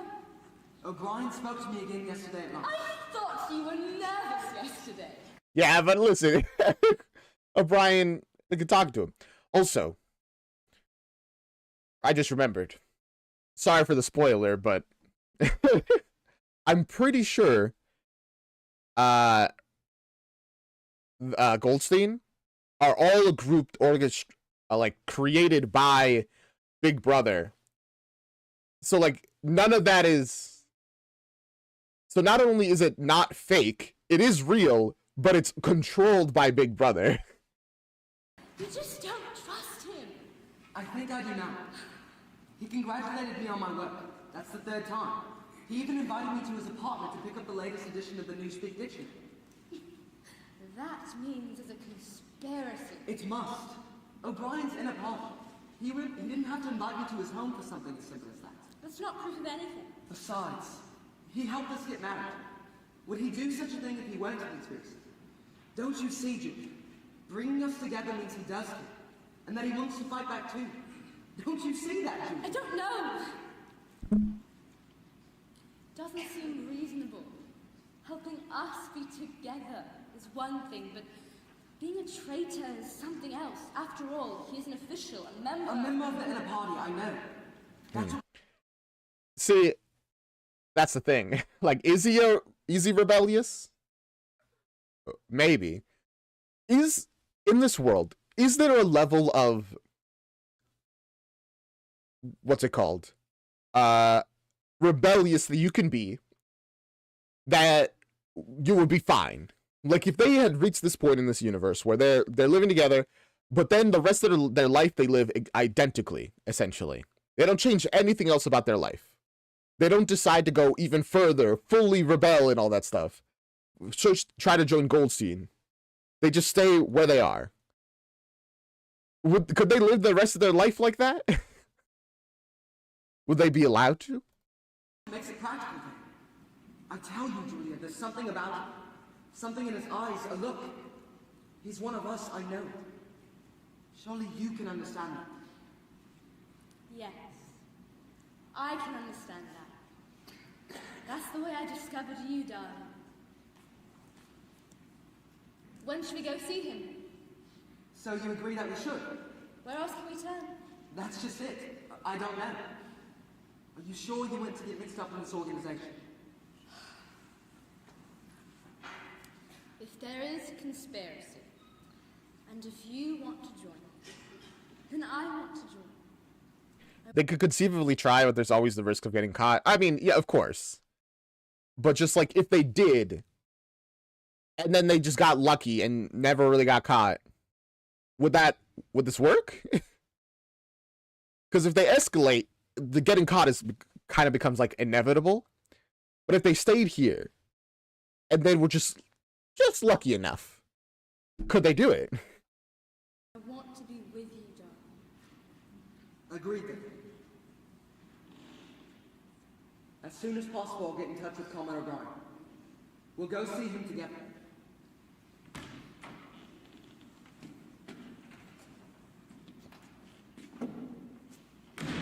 Damn, you really just didn't even knock, huh? Here you are, viewers. Did manage to find a bit curtain for you. Oh. Not that it'll do much good. It's that old. Now, it was old Prince you happen to be interested in. Or old furniture. These things is for sale, you know. I think The table? I've seen this before. Say, this frame is fastened to the wall Churches! Can't trust nobody. Kids around here will sell anything they can sell. You can't That painting is almost certainly a telescreen. unscrew it, I dare say, if you want to move it. I know that building. It's the War Museum. As may be. Used to be a church it did. St. Clement's Dane. I only assume it's like a telescreen because it's like screwed into the wall. Oh, it was born back in, years ago. Oranges and lemons say the bells of St. Clement's. What's that? Oranges and lemons say the bells of St. Clement's. It was a rhyme we had back when I was a girl. Are you old enough to remember what life was like before the revolution? It goes on, oh. I don't remember, but I do know it ended. Here comes a candle to lock you to bed. Here comes a chopper to chop off your head. It was a kind of a dance. They held arms out for you to pass under. And when they got to here comes a chopper to chop off your head, they brought them down and cut you. It was the names of all the churches. All the big ones in London was in it. I can barely understand her. Gosh, the British debuff is strong. You must have seen great changes since you were a young girl. The gin was better. There was beer too. Mild beer. Wallop we used to call it back when I was a girl. 4 pence a pint. That was before Okay, so we are getting a little bit of an insight into the past. the war, of course. Which war was that? This all wars, dearie. Oh, me feet. Don't suppose you got any extra shoe coupons, do you? No. No one has any extra shoes. Man, interesting lore, Rory. Sure, this universe has the same thing for Big Brother? I mean, maybe. Unless they want you to not have any sense of time, and therefore no days of celebration. We don't. What I really wanted to know was this. In those days, did you have more freedom? Freedom? Yes, freedom to live where you want, to marry who you want, freedom to do as you wish. To wear a hat even. A pretty hat. Hats! Funny you should mention them. The same thing came into my head only yesterday. I was just thinking, I ain't seen a hat with ribbons in years. Last time I wore one was She's a little kooky. at my sister-in-law's funeral. And that was, 50 years ago. It was only had for the occasion, you understand. It isn't very important about the hats. The point is, Are you treated more like a human being today? In the old days, the rich people, the people at the top, they... The House of Lords. The House of Lords, if you like. What I'm asking is, were they able to treat you as inferior simply because they were rich and you were poor? Did you have to knuckle under to them? Oh, they like you to drop them a curtsy now and again, show respect like. I didn't agree with it much myself, but I've done it enough, as you might say. I haven't made myself quite clear. You lived half your life before the revolution. Would you say that life before the revolution was better or worse than it is now? If you had the choice, would you prefer to live then or now? I know what you expect me to say. You expect me to say I'd rather be young again. Most people say they'd rather be young again. You asked them. You got your health and your... He's just, oh, this is a disaster. We're getting literally no information out of her. He's like, was it better? Was it worse? I don't know. I'm senile. Strength when you're young. When you get to my time of life, you ain't never well. I suffer some wicked from me feet and me kidneys. It's just terrible. Is she like 100 years old or something? On the other hand, there are some advantages to being an old. That was something you were taught in theater, when you learned accents for shows. Being understood is more important than being accurate. Yes. Woman ain't got the same worries. No truck with men. And that's a good thing! Good for you, ma'am. It was only a hopeless fancy. It passed like an April day. But a look and a word, the dreams that they stirred, they stolen me heart away. She's so inane. She's old. It's hard to blame her. That's really the point, isn't it? I've had my dreams and I can remember what they was like. You remember? Sam's gone now, but what we had, no big brother could take away. I remember it. Here. They say that time heals all things. They say you can always forget. But the smiles and the tears, across all the years, they twist me heartstrings yet. Well, I mean, I guess we got something out of her. Which I guess love wins. Love wins. Also, being so unserious in such a serious play, but you can always find time to be silly. I actually really love it. She's probably going to be my favorite part of this whole play. Ta-ta, dearies. If you need anything, just stick it out the window and holler. I probably won't have it, but you can holler. You can ask. I won't give it to you. Incredible. Art. The pros of the human beings. She, all of them. We are not human. why not? We are the dead. No! We are the living. You've got to remember that. As long as we have feelings, we are the living. No, we are the dead. We have no past, no dreams to remember. But we have a future, a time to make our own dreams. Do you? Maybe. Has it ever occurred to you, Julie, that the best thing for us to do would be to turn around before it's too late and never see each other again? Yes, dear. It has occurred to me several times. But at this point, it's like, I don't think I could go back to that life without this connection. Just any amount of love. I'm not going to do it all the same. We've been lucky, but it can't last. You look young and innocent. If you stay clear of people like me, you can live up to another 50 years. No, I've thought it all out. What you do, I mean, do you really want to live 50 years in this life? I feel like dying early, but at least kind of happy is probably better. I'm going to do. And let's not be too downhearted. We've stayed alive this long. We'll be together for another 6 months, a year, there's no telling. In the end, we're certain to be apart. Yes. Do you realize how utterly alone we shall be? Yes. Once they have a hold of us, there will be nothing, literally nothing that either of us can do for the other. Listen, we get it. I do appreciate that you love her so much that you're concerned about this fate for her. But at this point, I feel like that's better than the alternative. If I confess, they'll shoot you. And if you refuse to confess, they'll shoot me.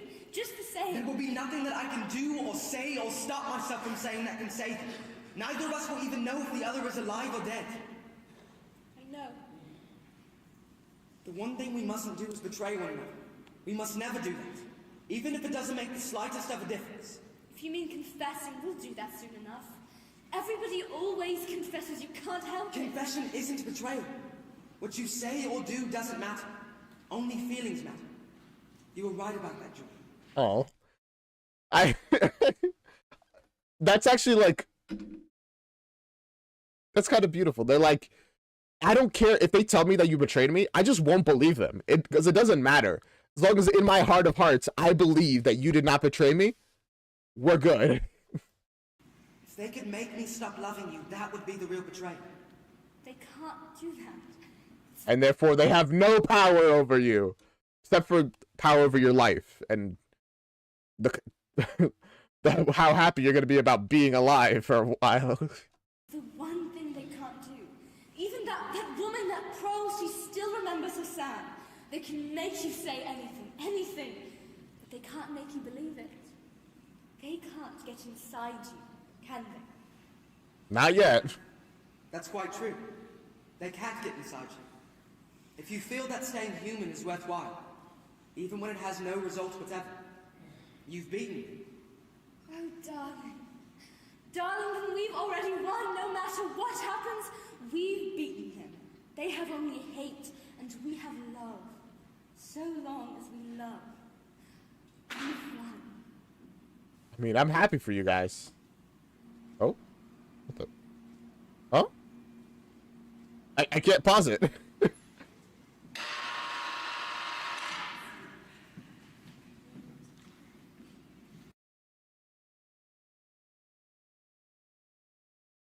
Wait, sorry, give me a moment. It just stopped working for me for a second. If you mean confessing, we'll do Ah, gosh. anything, can they? You've beaten me. See, I mean, they're already married, Rory. Unless you're saying that, but fade to black if that's the case. What you mean? Actually, we literally did fade to black, so maybe.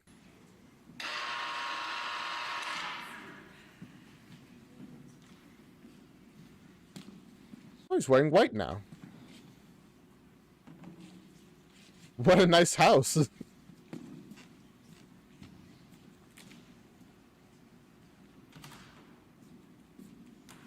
We're here to see Comrade O'Brien. Is he expecting you? No. Yes. I'm not sure. He asked us to drop in. May I have your names, please? This is Comrade Julia and I'm Smith. Winston Smith. Thank you. Will you please be seated? Okay, I guess he is expecting you. Comrade O'Brien.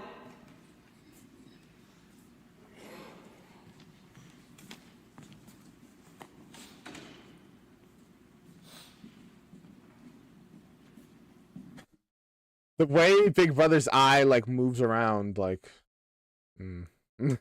as if he's actually staring at you. Ah, what a smart idea. Everybody becomes inner party, and therefore everyone can have freedom again. That is a pretty big deal. A pretty big idea. Where do things like these come from? I have no idea. The inner party gets special privileges. Look at this, Winston. It's most as big as our bed. It's like sponge or deep grass. Feel it, Winston. It's like a cloud. Listen, he's so nervous. Also, you guys are still in front of the telescreen, so you might as well not be too, like, expressive.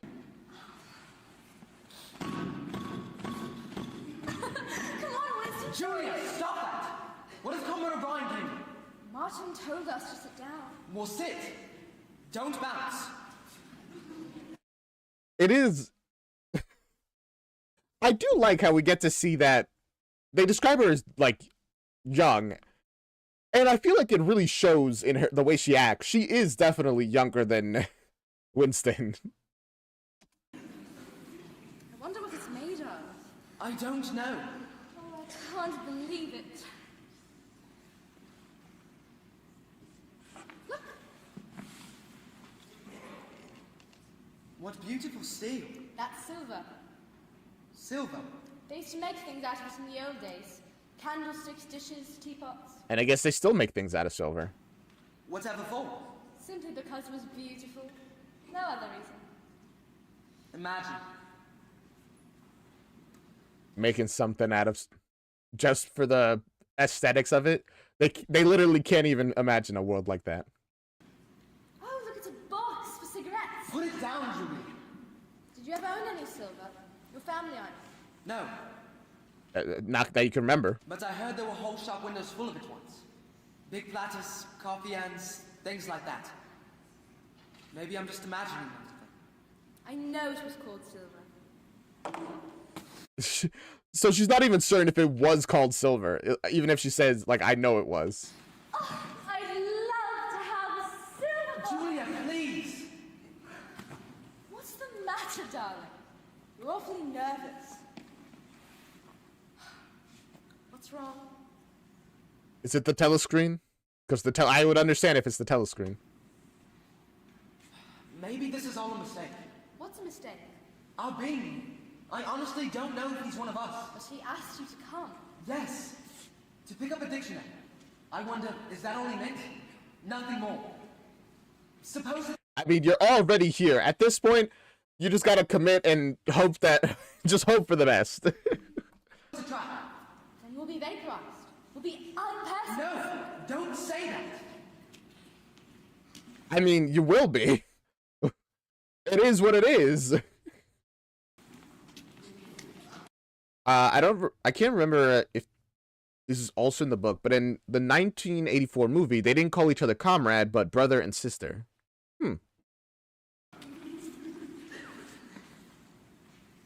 Hi, sir. He turned off the telescreen.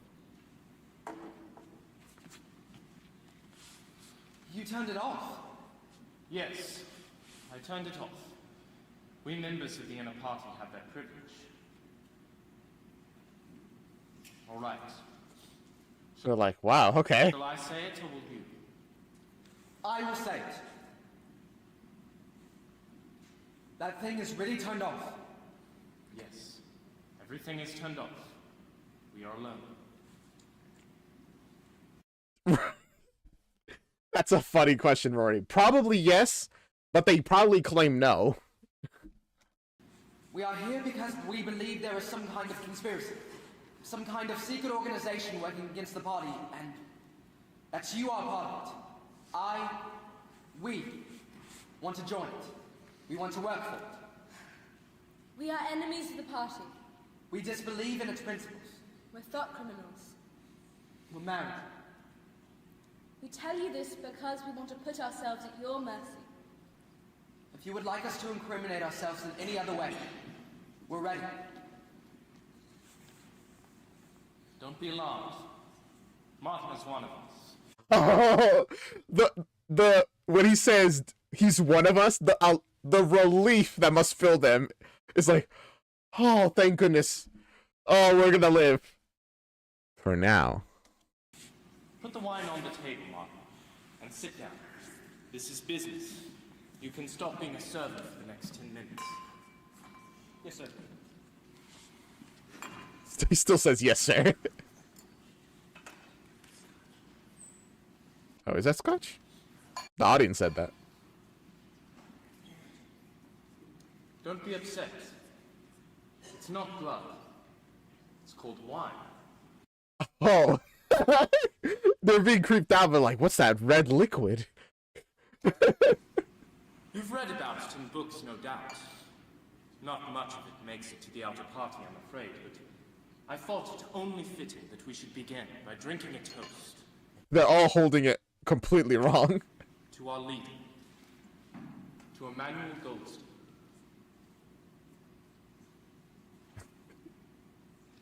Well, I mean, if it was poison, that would kind of be a hilarious twist. Yeah. So there is such a person as Goldstein? Yes, and he is alive. Where? I don't know. It's not just something the thought police made up. No, it's real enough. The details are a little, but it's real enough. We call it. You'd better go back to the pantry line. I shall be switching on again in a few minutes. Take a good look at these comrades' faces before you go. You will be seeing them again. Do-doom. Hurry Do-do-doom. up.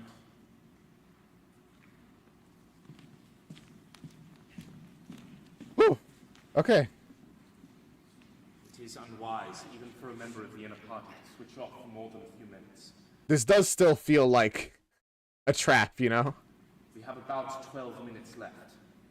Incidentally, you ought not to have 12 minutes. 10. We're at 1 hour and 4 minutes. If exactly 12 minutes from now, they don't, the thing is not on, he is a liar come here and a thief. together. That was very unwise. Double plus on good, in fact. When you leave, you will leave separately. Comrade Julius, you will leave first. Now, what are you prepared to do? Anything we are capable of doing. You are prepared to give your life. Yes. You are prepared to commit murder. Yes. You are Damn. Is she prepared? prepared to commit acts of sabotage, to cause the deaths of hundreds of innocent people, Yes. to betray your country. Yes. You are prepared to do anything to weaken the power of the party. Yes. Anything. You would, if necessary, throw acid in a child's face. Yes. You are prepared to commit suicide, if and when we order you to do so. Yes. When? It's like, listen, this is getting caught is the worst possible thing that could happen in this whole situation. Are you prepared, the two of you, to separate and to never see one another again? No!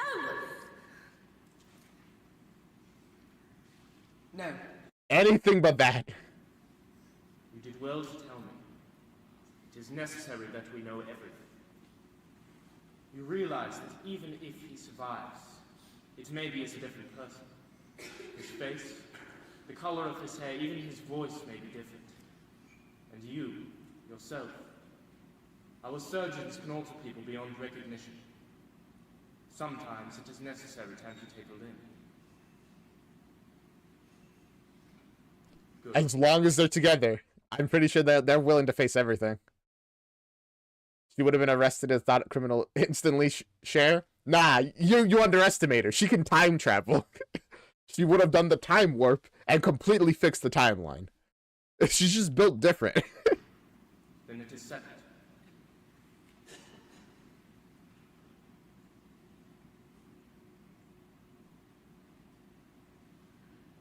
There are a couple of minutes before you need to go. But first, let us finish the wine. What shall it be this time? To the confusion of the thought police? To the death of Big Brother? To humanity? To the future? To the past.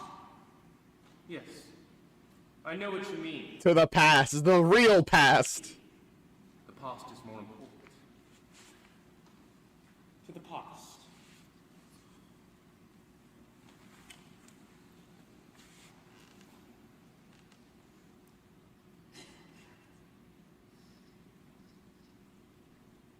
I still don't trust him. He has very untrustworthy vibes.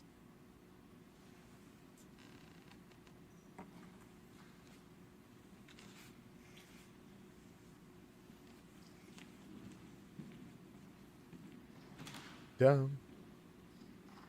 I feel like he's gonna have like a secret conversation with him.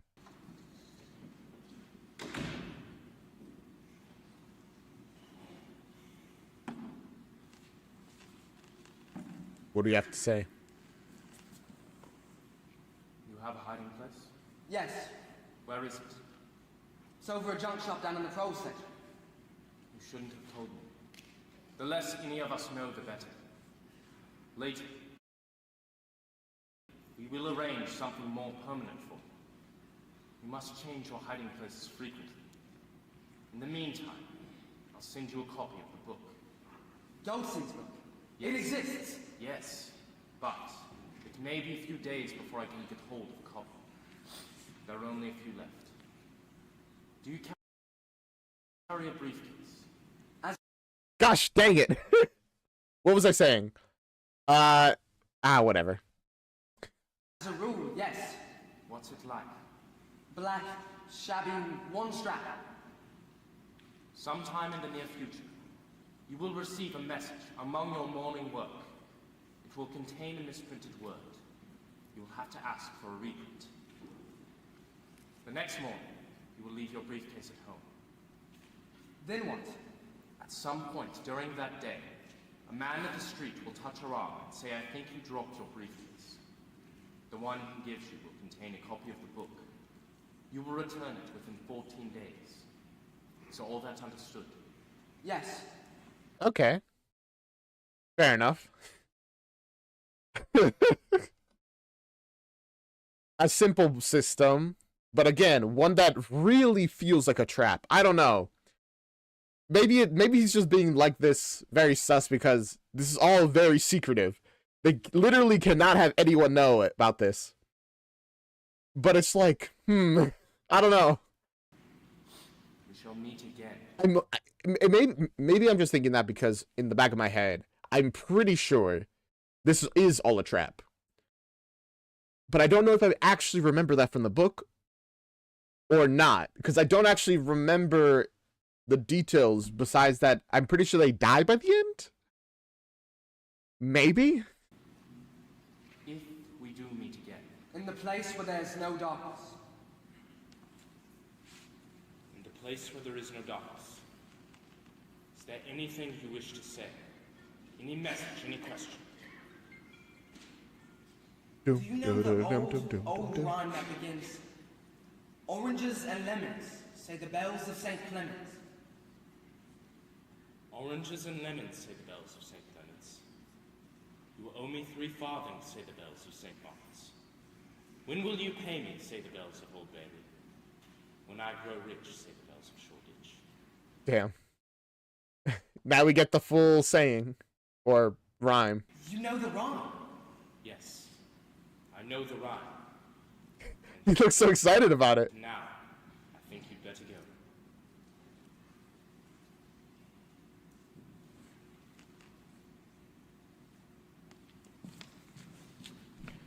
It's interesting that, by the way, the inner party's allowed to turn off the telescreens. You would think that because of... But you think the party would be like, well, why do you need to turn off the telescreens? You have nothing to hide. You're an inner party member. But I guess it's just giving them a moment of silence, right? At least that's the idea, and that's why they can have it off for a couple minutes. But here's the thing that I just thought of. Just because you can turn off the screen doesn't mean it can't hear you, right? There's literally no reason that it doesn't have, like, or that it wouldn't have, like, there's no reason its camera wouldn't still be on, right? It could still record you, just because the screen is off. Still listen to you.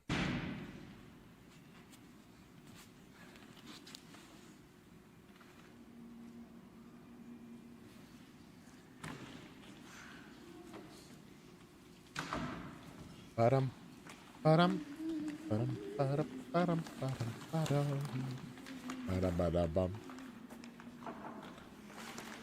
Oh, she got her shoes. And a package.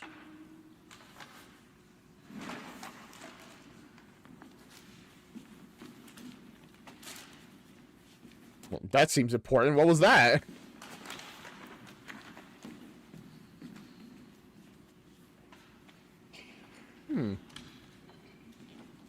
I don't know.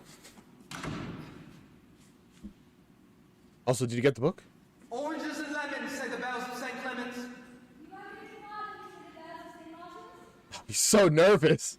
I mean, reasonably, I guess. When will you pay me, say the bells of Old Bailey? When I grow rich, say the bells of Shoreditch. They turned that into their, like, little secret saying. Oh. Where are you going? Wait a moment, I have a surprise for you. I have a surprise for you too. Don't look now. Whoa, quick change? Nope, not a quick change. Take it. I won't look.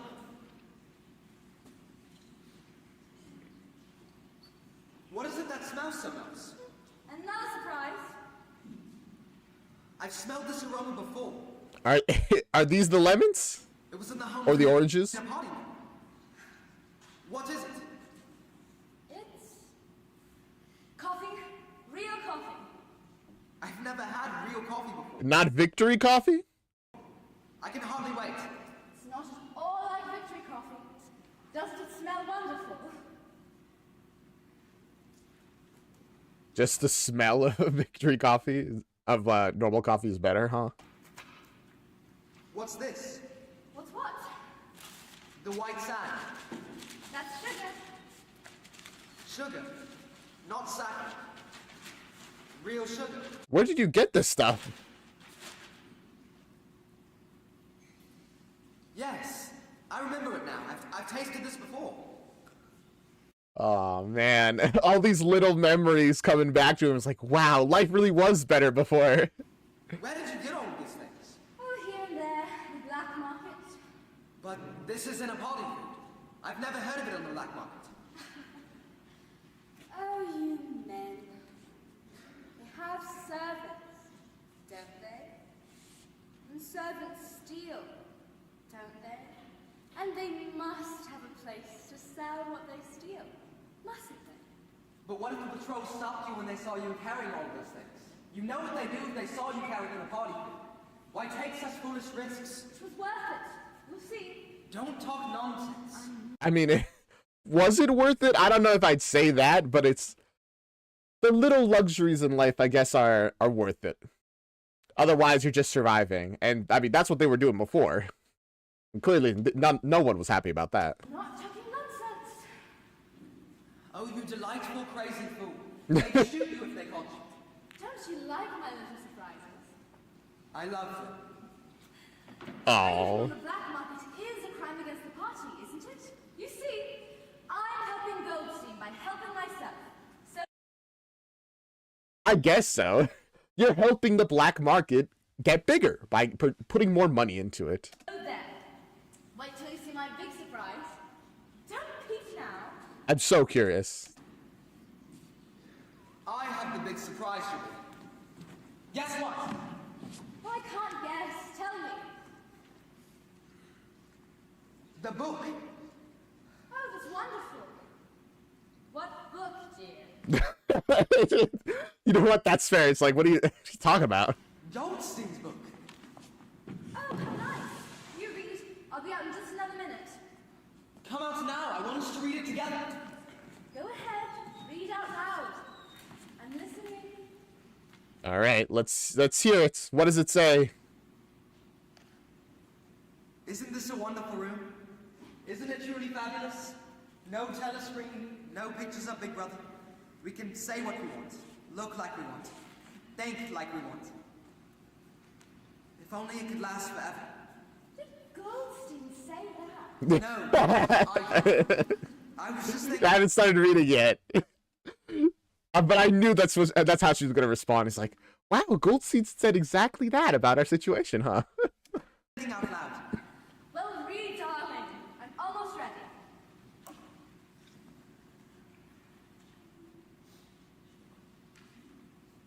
Chapter 1. Goldstein The and Theory practice Goldstein. of Allegorical Collectivism by Manuel Goldstein. Chapter 1. Ignorance is strength. Throughout recorded time, there have been three kinds of people in the world. The high, the middle, and the low. They have been subdivided in many ways, but the essential structure of society has never altered. Julia, it is the book. What, dear? I'm actually reading the book. That's what I thought you were doing. I can't believe it.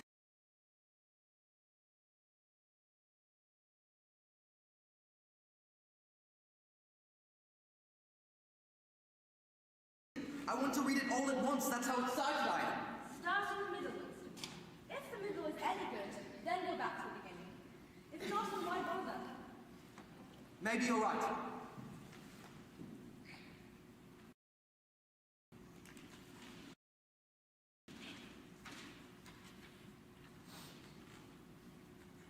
Chapter 3. War is peace. The splitting up of the world into three great superstates was foreseen before the middle of the 20th century. And since that time, the three superstates have been permanently at war. The primary aim of modern warfare is to use up the products of the machine without raising the general standard of living. The essential act of war is destruction of the products of human labor. War is a way of shattering to pieces the materials which otherwise might be used to make the masses too comfortable. I don't know if it's going to show here, but Winston found that the pages are glued to another whole different story. Like, he found it between the pages. Oh, I don't know. And hence, in the long run, too intelligent. So long as they remain in conflict, they prop one another up like 3 sheaves of corn. And the very word war, therefore, has become misleading. This is the animating of the party slogan, war is peace. Julia, did you hear that? Yes, dear. I mean, yeah, of course, that makes sense. While everything is in war, you know, there's like, well, we can't put money into changing our own systems or whatever. We're at war right now. We gotta send people out to die and fight and all that stuff. Assuming anyone's even fighting. It's wonderful. It's unbelievable. What's so unbelievable about it? I've heard you say pretty much the same things. What's important is that it's written down. It means that there are people on this earth that feel the same way as I do. I'm not mad. Of course. I mean, I don't think you've been mad this whole time. And then again, I guess if you're alone, you must feel like you're mad. Maybe that's how it's like before the internet. Well, your niche thing was just for you, and you didn't know anyone else liked it, so you were just the weirdo who liked this one thing that no one else around you likes.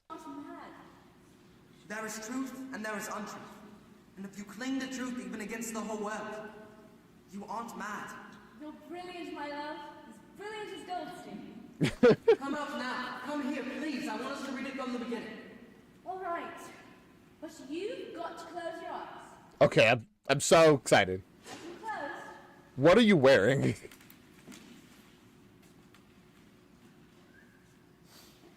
The immediate whistle from the crowd.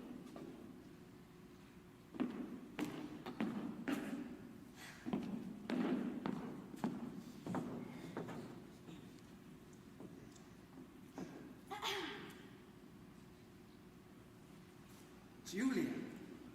look. It's my surprise. Literally gobsmacked. She's like, I never seen you wear a thing besides, like, the white shirt and tie and pants.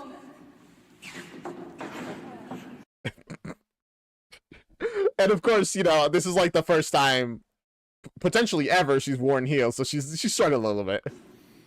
That's too big anyway. You are beautiful. Winston, this is the only time I've ever felt like a woman. A real woman. And you are my man. You've managed to get past the depersonalization that has been enforced upon you by the society. My husband. A real dress. Think of what the party will say. Where did you get it? I spent all of my clothing coupons on it. A whole year's supply. I'll be ragged before the year's out.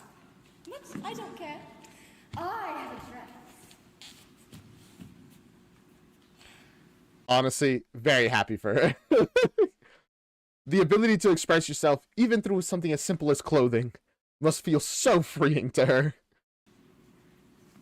It's like what the pro women wear, isn't it? No, your dress is pretty. Theirs are just sass. But it is a dress, my angel. A beautiful, beautiful dress. You like me in it. I adore you. Talk to me then. But the book, darling. I don't care about the book. You have 14 days to read it. Pay some more attention to your wife. All right, I'll put it down. But first, let me finish chapter 1. You like the book more than you do me. Julia, it's the book. I must return it. Surely you can understand it. All right. You read your book. And Listen, this is just very unfortunate scheduling. Like, I wish your surprise had come like a day before. I mean, I imagine he wishes the surprise was like a day before, and then he could enjoy that and now enjoy the book. But now that you both happen at the same time, it's like crashing into one another. I'll serve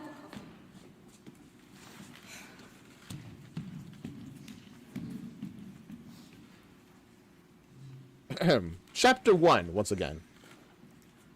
Throughout recorded time, there have been 3 kinds of people in the world.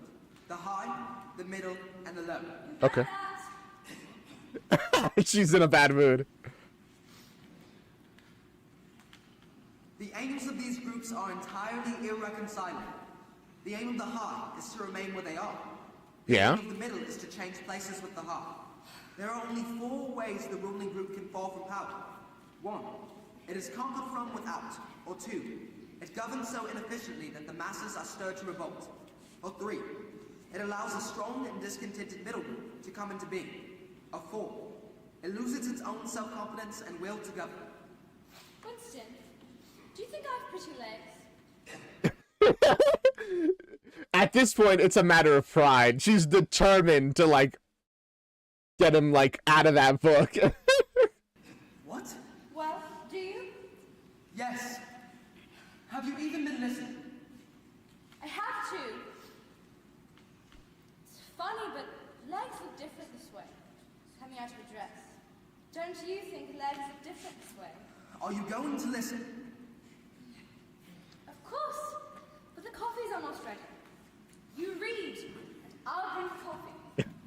Gosh, they're getting their first fight. Not even the smallest deviation of opinion can be tolerated. A party member lives from birth to death under the eye of the god. You wouldn't get distracted. Books are too good. Honestly, same. If I'm like enraptured in a book, there's nothing pulling me away from it, unless physically. Even when he is alone, he can never be sure he is alone. Nothing that he does is indifferent. He has no freedom of choice in any direction. He is expected to have no private emotions, no respite from enthusiasm, and is supposed to live in a continuous frenzy of hatred, of foreign enemies, and internal traitors.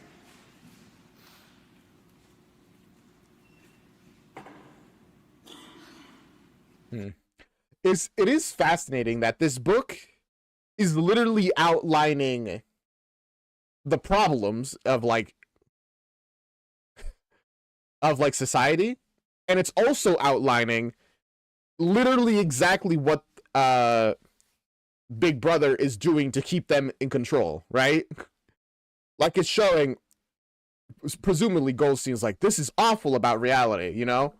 They keep you down and in the state and all that stuff. And then Big Brother read that and he's like, damn, I could kind of follow this. This is a pretty good strategy guide. And then he put it into practice and it worked.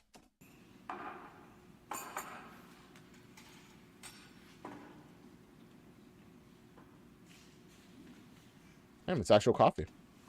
I thought they were just gonna pour nothing. Or maybe it just looks like coffee. It could just be cola.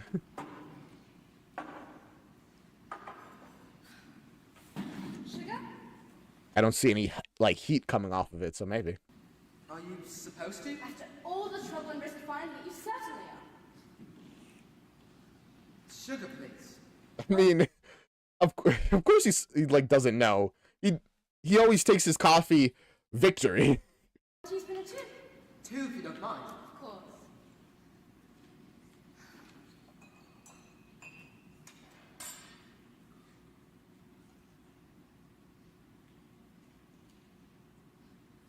It's delicious. What a wonderful taste, really. Some people prefer it with milk. The discontent produced by this And there's the conversation. It's like, all right, that was good talk. Let's get back to the book. unsatisfying life is deliberately turned outward and dissipated by such devices as the 2 minutes hate and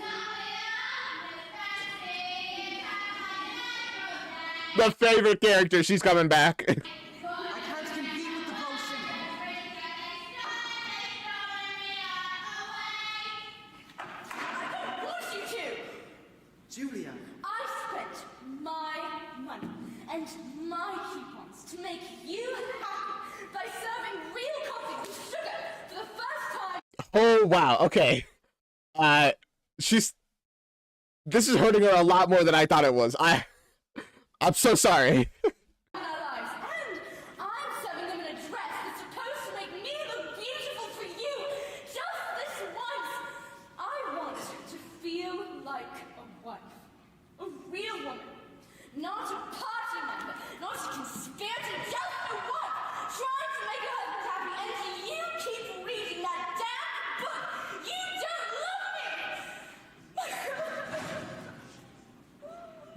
Well, you know, it was a matter of time before they had their first fight. And, as far as fights go, not the worst one. I do agree, though, that, okay, I'll put the book down for today. I do genuinely need to finish this before time's up, and I need to give it back, alright? But I can give you a day, I can even give you 2. And then after that, after I've read the book and have given it back, I can give you the days after that as well. No, my darling, my angel. Of course I love you. Forever.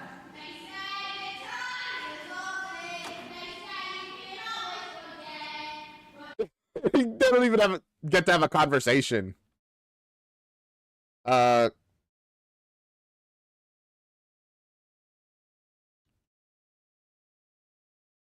Like, hey, babe, could you please read the book tomorrow when I don't look like a snack? It's not that hard. Honestly, that's true. Also, oh, Rory, are you actually going to sleep? Good night, then. I just realized we don't have an intermission, and I'm out of water. And I would very much like to have water. So I'm gonna go get water. I'll be right back. Oof. Ooh.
Wait, I came back after, you know, our little intermission break, and the first thing I see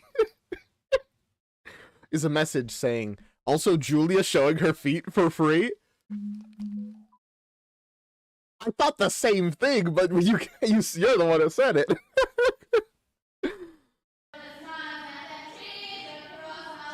Sorry, darling. Go on.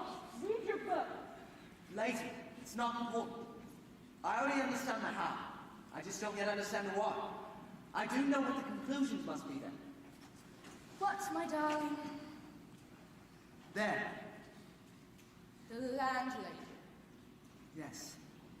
If there is hope, any at all, it lies with the pros. I wonder how she survives.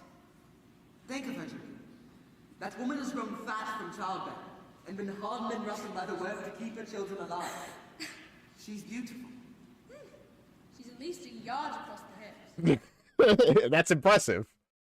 I mean, you know, she's beautiful in the, like, I mean, I guess literal sense to some people, but also in the metaphorical sense of her body is a canvas of a life well lived.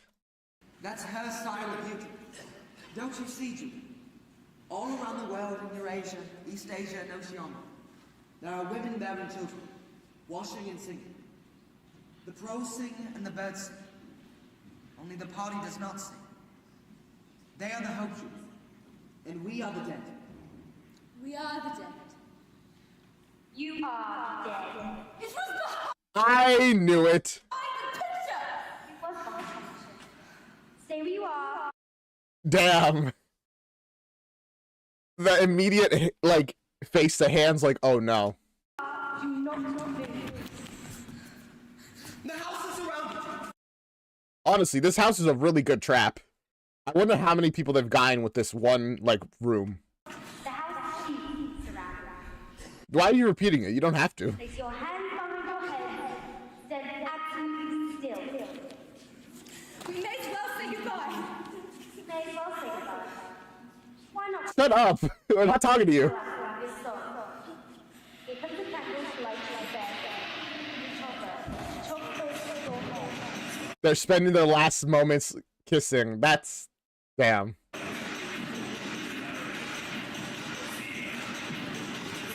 I mean, I guess they know it's the end, so they might as well love each other as much to the finale.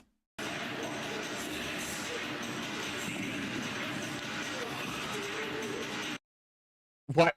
Why is there music now?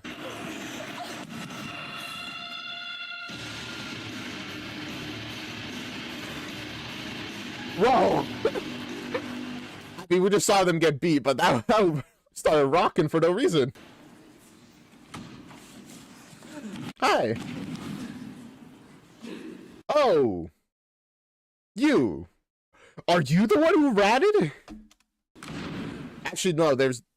The telescreen was behind the painting, so I guess not. Hello, Winston. What are you doing here, actually? So they got you too. Funny, but I never suspected you. I thought it was you who denounced me. What did you do, son? I really don't know. There's only one event. I guess they probably threw you in here because they're like, this whole batch is defective. We gotta get rid of all of them.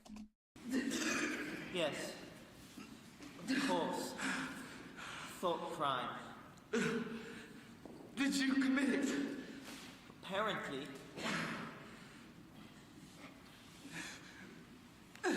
Don't you know? I think maybe we had finished the dictionary. Uh-huh. Complete. Everything. Ah.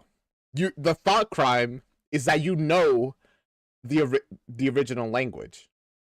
They don't want anyone to remember that there was an original English. The only language is Newspeak, which, I mean, they'll probably just leave it as Newspeak and then be like, why is it called Newspeak? That's just how it's always been called.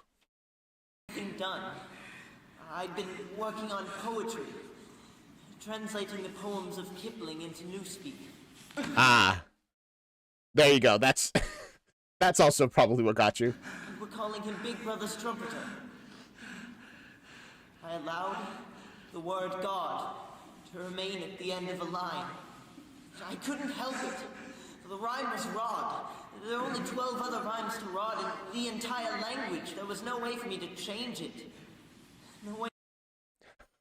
Oh man. That's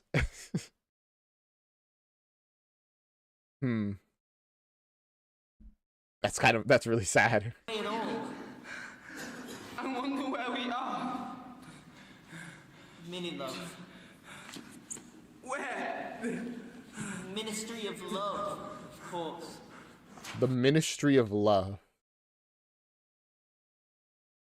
It's always been Newspeak, just like Oceania has always been at war with East Asia. I'm pretty sure... I actually remember... that reminds me of a line from the book, which I'm pretty almost certain that you're, like, quoting, essentially. One day, the thing says... It was like, Oceania has always been at war with, Eurasia. And then the next day, it's like... Oceania's at war with its... And like, they were allied with East Asia. And then the another one, they're like, nope, Oceania is at war with Eurasia and his... oh, yeah. So they were at war with Eurasia and then changed to East Asia. Mid-hate speech? Oh, wow. That's how powerful the doublespeak is. I wonder why they changed it mid-speech. Just to show off that they can? Or is it, like, literally mid-speech they decided, actually... we're gonna be allies with them now. It doesn't even matter. Is like Eurasia and East Asia even real? Or is it all just one big nation fighting against itself in a fake war eternally? I know that. Where in the building? Who cares? It all ends the same. You're walking down a corridor, and they shoot you in the back of the head. Oh. So they don't even line you against a wall. They just make you walk, and then you just gotta have the shivers of, when are they gonna shoot me? Are you afraid? No. Oh. I'd be like, how could you not? No. Of course. They won't take me to room 101. I haven't done anything that bad. No. No. I'm really not afraid.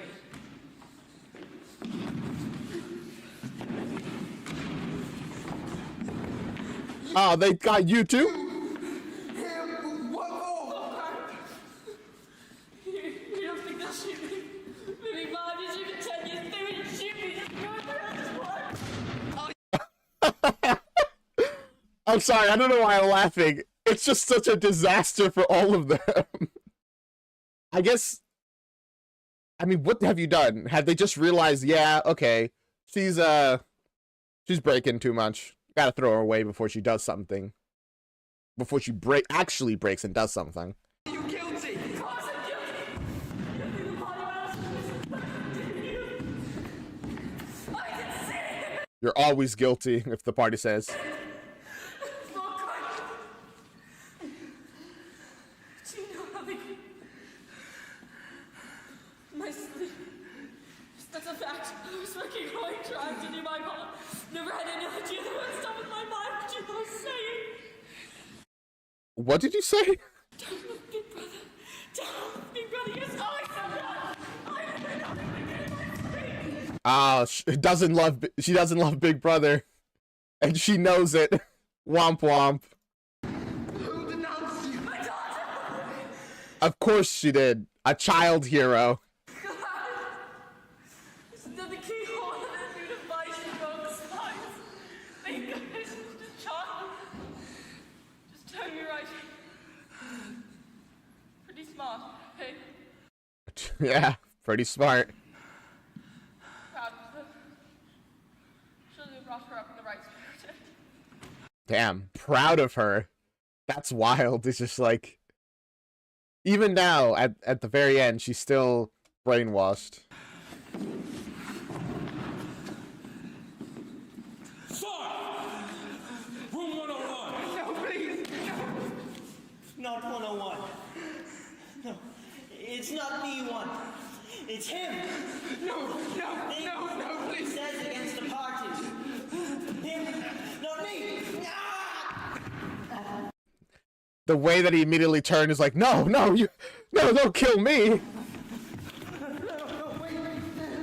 I'm pretty sure they're all gonna be killed though. Wait, that's a really cool effect. In the darkness, to make it look like he's actually grabbing his hair, but I'm pretty sure they're like grabbing hands instead.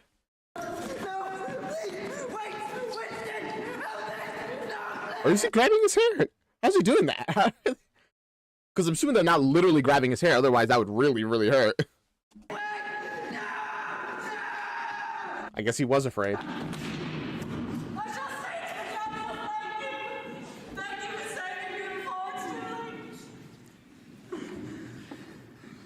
You don't think they'll take me in room 101, will they?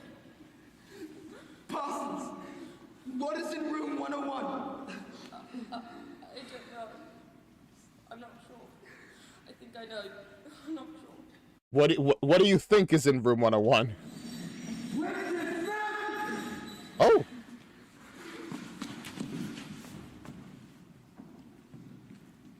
So they got you too? No. It was all a lie, Winston. They got me a long time ago, Winston. You knew this, Winston. Don't deceive yourself. I told you we would meet again in the place where there is no darkness. They grab his hair, but the other person grabs their arm, and they move together to give the illusion of being pulled by the hair. Oh, cool. Also, here we go.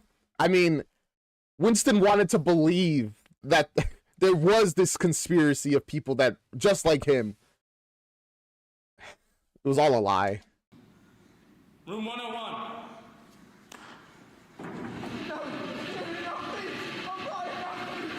Also, they got him a long time ago. I guess, in a way, maybe he did consider rebellion. Then he was dragged into this, and for whatever reason, he wasn't executed. He was just promoted to be a party leader.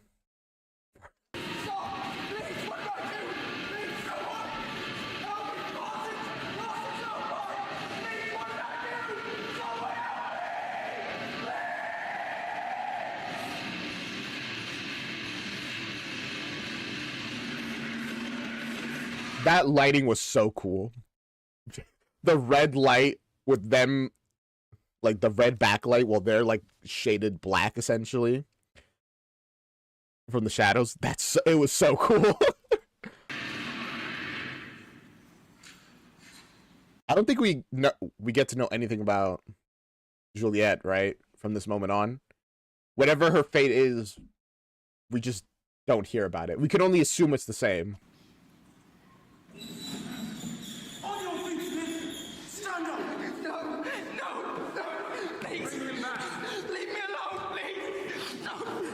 What's room 101?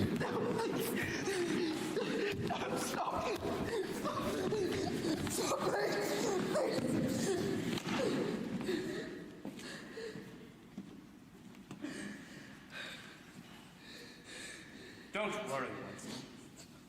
Now that you've been suitably prepared, I shall save you. I shall make you perfect. Yes. Oh. It's re-education, huh? I am taking trouble with you, Winston. Why? I've already confessed. Confessions are for propaganda. Then why did you stop me? And keep me standing for weeks? Why wasn't I allowed to sleep? Why were the lights never turned off? Is this like white room torture? Which is like literally inhumane, like putting somebody in a room with no stimulus, like just pure black, like white walls with a white light. Which honestly, I'm pretty sure makes you hallucinate within like an hour, and it only gets worse from there. You don't understand. And starvation, again, only doubles the problem. There was nothing to confess that we didn't already know. What are you trying to do? You suffer from a mental derangement. You believe you remember things that never happened. You are worth saving. We're going to save you. Stand up. Oh no. It's doublethink, huh? It's literally, we are going to make you think that all that stuff, that love that you felt, that incredible experience, that wasn't real. You're crazy. And we're going to cure you of that by making you forget about it. Or at least we're going to convince you it was all fake.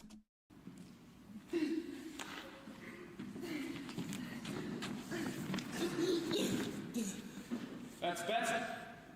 You must always stand and pay attention.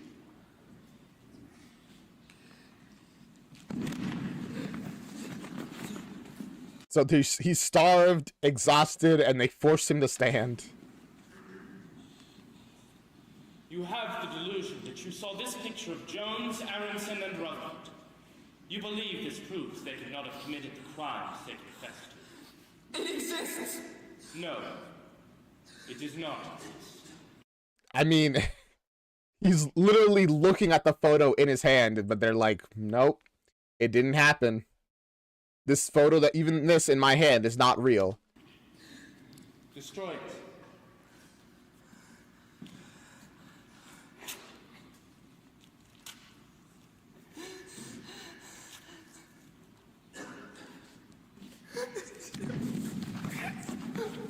You see? It doesn't exist. You won't even see the destruction of its pieces. In fact, it never existed. It still exists! And memory, I remember it. But memory is fallible. You could not easily, but you could be convinced that your own memories are false. If you remember a whole life, and then everybody in your entire life starts telling you it's a lie, none of that happened. You're literally fabricating false memories. I mean, what choice do you have but to eventually agree? Clearly, everyone says it. Everyone says it was fake. Then it has to have been fake. Reality is perception, and perception is reality.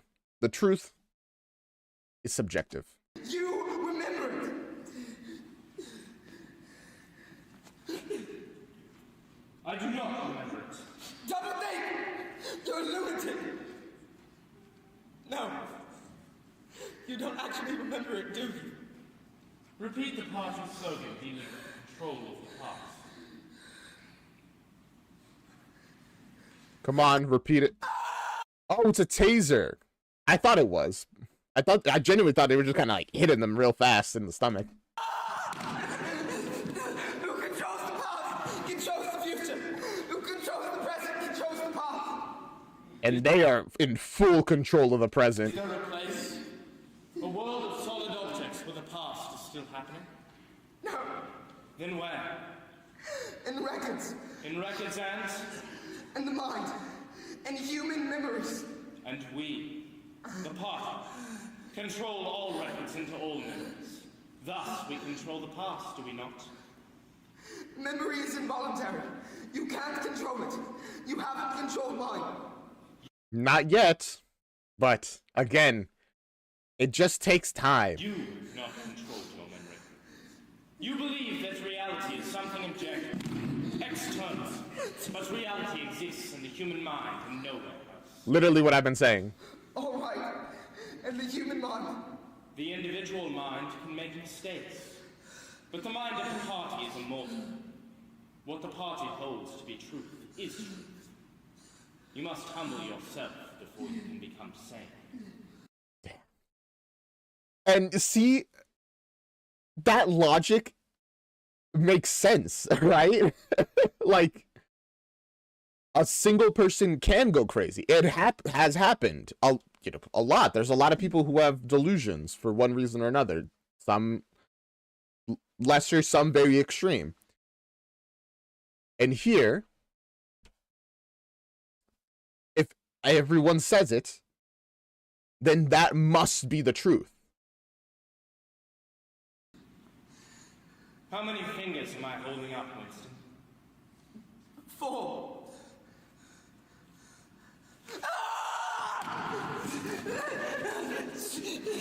No, Winston, you know what they want you to say. The process is only a success if he can't believe his eyes. And it's inevitable that The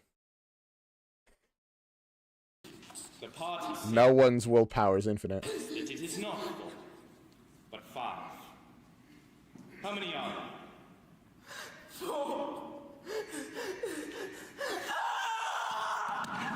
See, the thing is, even if he's, like, quote-unquote smart and says 5, even though he knows he's lying, they're gonna keep torturing him until he says 5 and truly believes it. How many fingers, Winston? 4.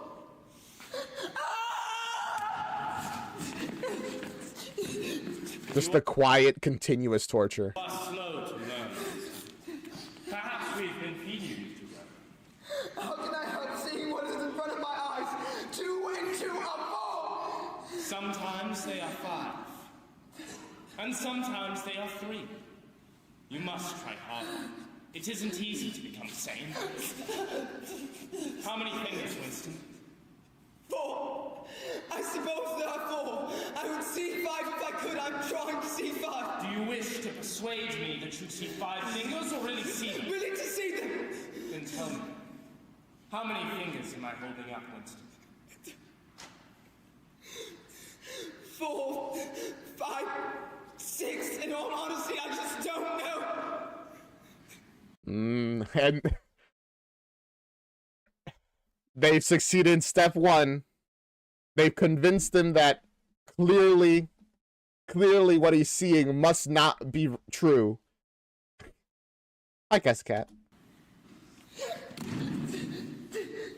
Your arithmetic is double plus ungood, Winston. You will have to Double plus ungood. go back to school until you can do better. Now, okay, this literal re-education now. Did I say hi to you, Cascat? Hi, if I didn't. And double hi. If I did.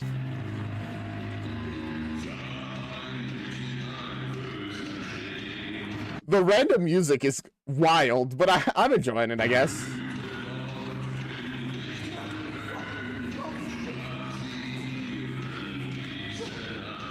Well, that's awesome, Cascat. You came during the traumatizing part of the story.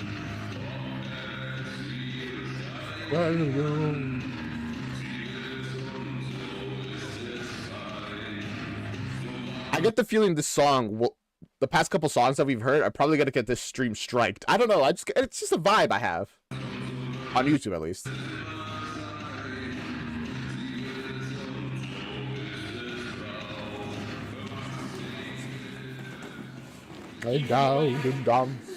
No sleep.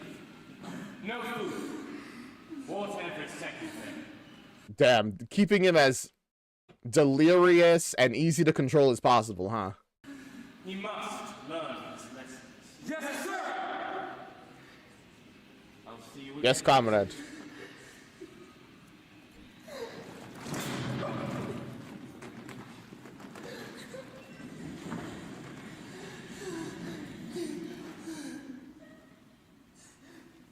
One and one and one and one are 5. 3 and 1 are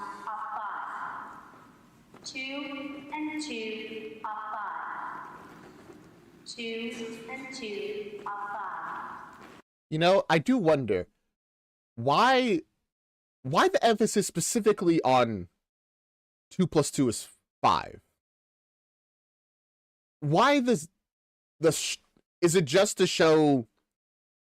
I mean, I guess from like a, I mean, in universe, right? Like out of universe, there's the obvious reason of this is to show how fundamentally in control they are. That even something as simple as this, they have stripped from you to make it what they want. But in universe, why do they care so much? Is this just like a good test to see how indoctrinated a person can be? Like, if you can have the double think of these plus this, you know, obviously makes this number of things, which equals 5. And then, you know, have that flip of, oh, that's 5. Even though part of your brain knows that 2 plus 2 is 4. But it's like, well, no, that's 5. You can double think past it. Is that it? Is it just like a good in-universe test? 2 and 2 are 5. Repeat it after me, Smith. 2 and 2 are 5. Man, the fact that it's like personalized of repeat it after me and they actually said his name. I think it's like such a rudimentary fact that 2 plus 2 is 4, that if they can make you believe 2 plus 2 is 5, they can make you believe anything. I guess in and out of universe, that logic makes sense. 2 and 2 are 5. 2 and 2 are 5. 2 And 2 are 5. Come on, Smith. They're gonna keep saying until you at least repeat it once. 2 and 2 are 5. How many days are they gonna leave you in this room, by the way, with this sound repeating? I guess however long it takes for you to say 2 plus 2 is 5. Repeat it. I almost said 4 by accident. After me, Smith. 2 and 2 are 5. 2 and 2 are 5. Repeat it, Smith. 2 and 2 are 5. 2 plus 2 makes 5. 2 plus 2 makes 5. Repeat it after me, Smith. 2 plus 2 makes 5. This is kind of like... This is haunting. Just to see him struggling here, completely incapable of escaping, as this woman starts the very, very long process of just continuously talking at him. How long do you... how long would I go before I would start saying it just to say something, you know? 2 plus 2 makes 5. 2 plus 2 is 4. 2 plus 2 It's 4. 2 plus 2 It's makes 4. 5. 2 plus 2 is 4. It's 4. Damn. That's this, by the way, I want to say, acting is impeccable. My goodness, you could really feel the emotions of this guy. Unfortunately, you're letting out this rage so much right now, but it's not going to end at just because you raged. Again, after you finish, after you're tired out, they're going to keep going. 2 plus 2 is 4. How many times can you rage?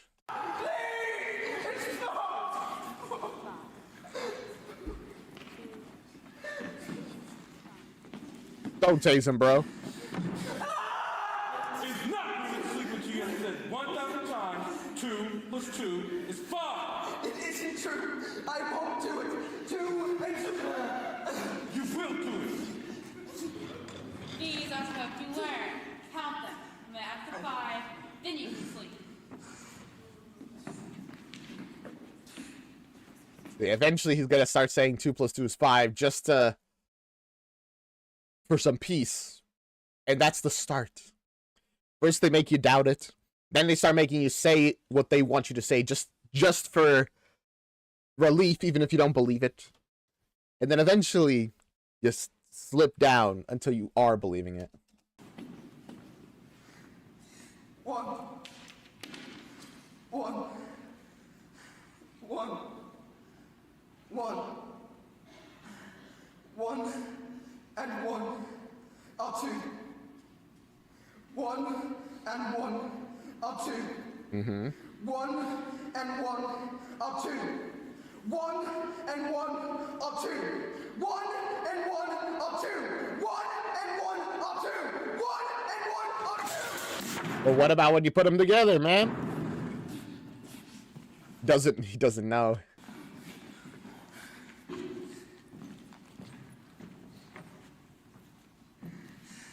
Oh, well. They'll just put it back. And then out of your reach this time. They won't add up to 5 unless you have all 4. You may sleep when you see 5. Damn, that's... Ooh. They won't add up to 5 unless you have all 4. Just the blatant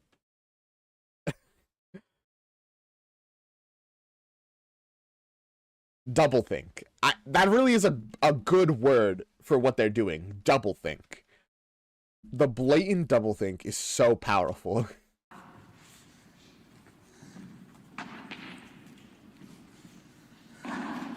That's right, Winston.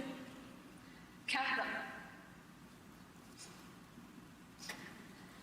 Count them, my darling. Juliet! Or, no, is that her name? I already forgot. I'm surprised we get to see you.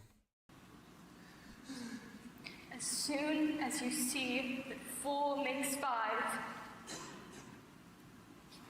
you may sleep. It's easy to sleep, Winston, and it's good. So good. Count your 5 blocks, darling. Count them with me. Julia, I'm sorry. 2 on one side and 2 on the other. Thank you. I'm so close, but Julia. That makes 5.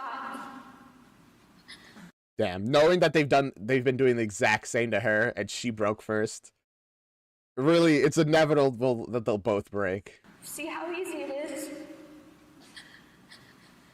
2 plus 2 make 5.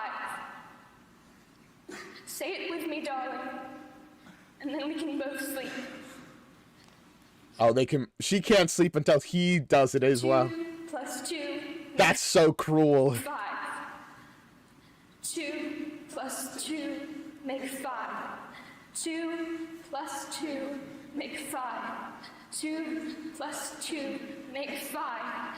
2 plus 2 makes 5. 2 plus 2 makes 5. Gosh, the rest of this play is literally just us watching Winston get tortured, huh? 2 plus 2. That's so depressing. And a while back, you created a false legend about 3 men. You thought you had a photograph of them. Do you remember the exact moment you invented that lie? Yes. Good. Now, just a moment. I returned your blocks to you. You had 5 of them. Do you remember that? Yes. There are 5 blocks here, Winston. Do you see 5 blocks? Yes. I agree. It's difficult, but you begin to know it is possible. Yes. Gosh, he looks so menacing. Also, he looks very good in this, like, black suit. The way he, like, looms over. This shot here is just, it's so good. I like talking to you, Winston. Your mind resembles my own, except that you were insane. So, you're saying he resembles your own, exactly. Is there anything you would like to ask? What have you done to Julia? She betrayed you, Winston. Immediately and unreservedly. It was a perfect conversion. A textbook case. We didn't even have to starve her. You tortured her. Listen. They went into this... I hope he sticks to his guns of what he said before. They went into this knowing, hey, we're gonna confess immediately. Like, no matter what we do, they're gonna get us to confess. And convert us, or whatever. So, like, whatever you say, I won't take that as a betrayal. As long as in your heart of hearts, you still love me. No. Torture is too brief in its effect. We re-educated her, using the appropriate incentives. Does Big Brother exist? Of course he exists. The party exists. Big Brother is the embodiment of the party. Does he exist in the same way I exist? You do not exist. I think I exist. I was born and I shall die. It is of no importance. He exists.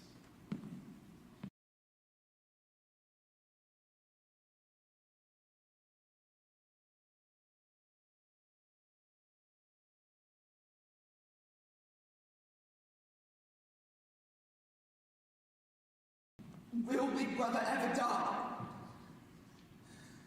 Of course not. How did he die? Next question. Does the Brotherhood exist? That is something you will never know, Winston. Even if we choose to let you live, it will be an unsolved riddle.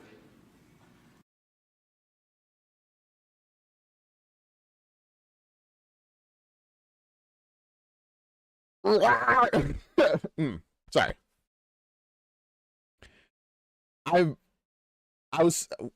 I guess you guys didn't hear my little rant about how it doesn't matter if Big Brother is real or not. Even if there is actually a man named Big Brother who is in charge of everything, it doesn't matter. Nothing fundamentally changes. I don't think he's real. Or maybe he was real and now it's just a title they use. But it doesn't matter. As for the Brotherhood thing, why even leave this guy alive? Like, why? What's the point of doing all this just to kill him? Is it just to prove to everybody here, like everyone else who's involved, that the party can win? That no matter who you are or how rebellious you are, the party can break you and make you right? And then kill you anyway, just to show that they can. Is that why they're doing this? What is in room 101? You know what is in room 101, Winston. The truth is here. How many things? 5. Deep. Let him sleep for 2 hours, then call me. Just 2? I mean, whatever. Give him something, I guess.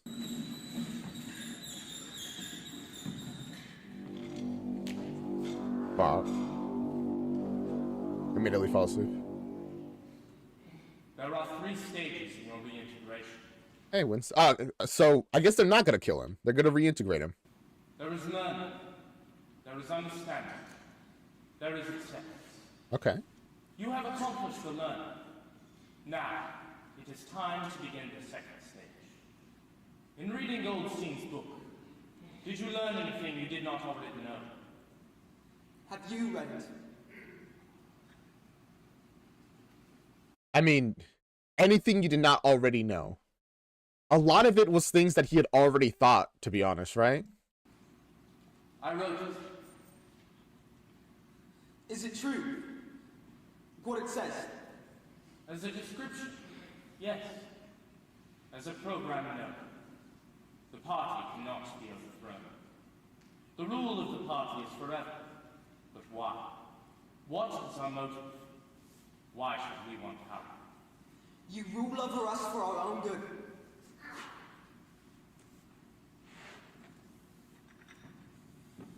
Is that why? Or is the why that it's just, we rule over you because that's how it is? Because the party rules. That was stupid. Stupid. The party seeks power entirely for its own sake. Oh. Oh, I guess he said that line kind of like to try to appease them, but no, he wanted the exact literal answer given in the book. Those in power seek power for its own sake.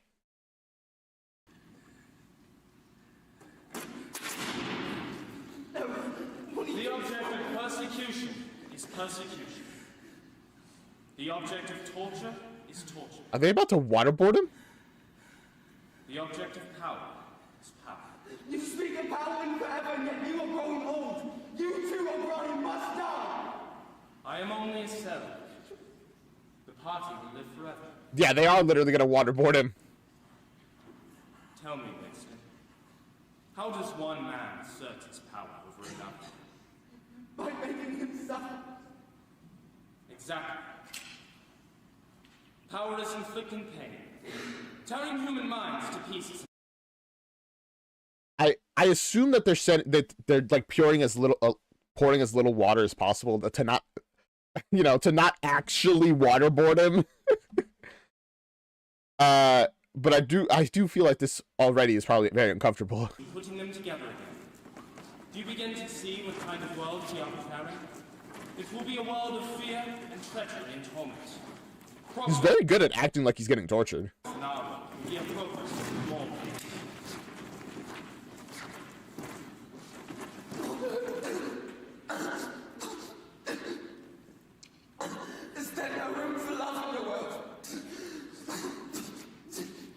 Oh no, they're gonna do it again.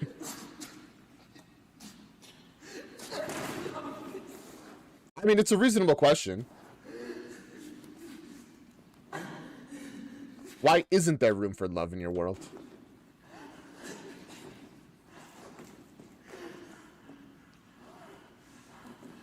Gosh, this is so painful to watch. It's just endless torture. Literally endless. In our world, there will be no emotions except fear, treachery, triumph, and self-abasement. Everything else we shall destroy. Everything. If you want a picture of the future, They could also be. Oh, I think they are actually. It looks like they're pouring it like on his chin. imagine a boot stamping on a human face. Forever. As soon as you said it, I immediately realized, Mika, what they were doing. That is the world we are preparing for. And you will accept it. Welcome it. Become it.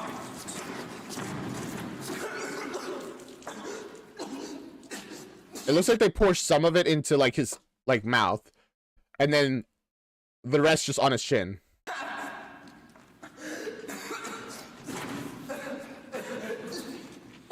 What? What's that? You cannot create such a world. It is impossible. Why? You cannot found a civilization on hatred and cruelty. It would never endure. Why not? It would disintegrate. It would commit suicide. Nonsense. You are under the impression that hatred is more exhausting than love. Even if it is, the individual's life may be shorter, but the party goes on. Yet somehow you will fail. I mean, inevitably, I feel like any system like this would fail. Yes. But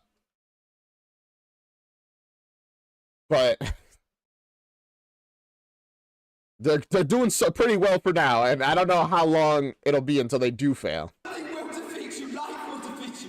The spirit of man will defeat you. And you consider yourself a man? Yes. You actually consider yourself superior to us? Yes. I consider myself superior. You are superior? You're nothing more than a skeleton. You're enraged, your teeth are gone. You know, at least you can have this little bit of pride that, regardless of what they're saying, you're right. Otherwise, why are they so mad about you saying that? If you're just an insignificant ant, they should just kill you and get done. Clearly, your opinion matters to them. They want to prove that they're right. If you're the way the last man looks, the spirit of man can have you for a guardian. You've done this to me! You have done this to yourself.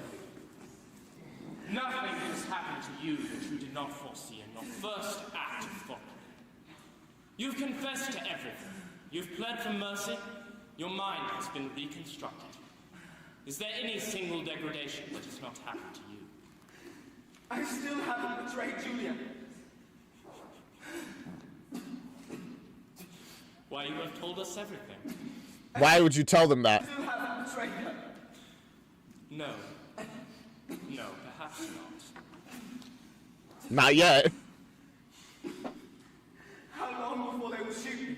I guess he just wanted vindication of, well, screw you, I do have a victory over you, actually. I mean, why would they spoil the fun by telling you when you're gonna die? It might be a long time. You are a difficult case, Winston. You have hidden strength. But don't forget, everyone is cured sooner or later. In the end, we will shoot you. I'll see you again. Okay, so it really is just a matter of proving they can break you first. Proving to everybody else involved, we can break anyone. The party will win. Can you imagine if they did have a person that never broke? That was just superhumanly resistant? They'd probably just shoot him quickly and be like, that guy didn't exist.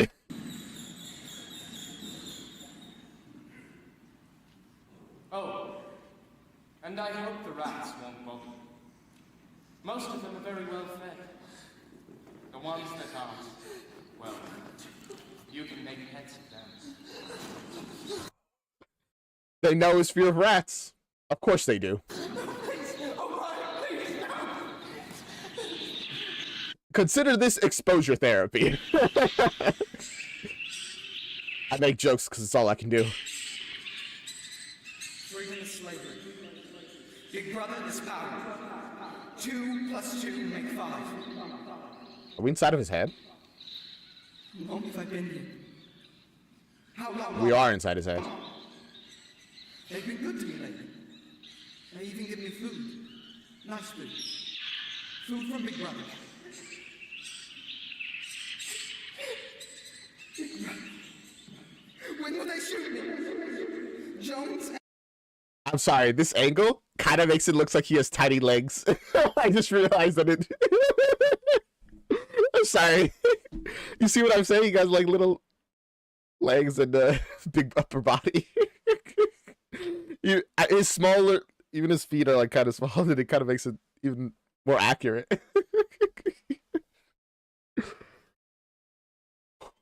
Yeah, it does, right? Aronson and Rutherford were considered crimes of justice. Of course. I made all the other up. When will Big Brother shoot me? When? Soon to pass. I hope so. I want him to shoot me. I wonder why I ever rebelled. It's all so easy if you try. O'Brien says he can float off the floor like a soldier. Is it really so easy? I guess he's been broken beyond repair of like, yeah, never rebel against Big Brother. I make myself see him do it. And then he does it. All the happenings are in the mind. Whatever happens in all minds truly happens. Yeah, perception's reality. Yes. I have a 5-finger hand. And a 5-finger How much hand. longer before they shoot me? 5 days? They always shoot you in the back of the neck when you're That scared me. walking down a corridor. I'll know when it's coming. And the second before it happens, I won't change a muscle in my face. I'll think like, feel like, dream like up to that very moment. Then I'll hate them while the bullet is on the way to my brain. When it is too late to call it back. Oh, how long? How long? How long will you hold on to that hate?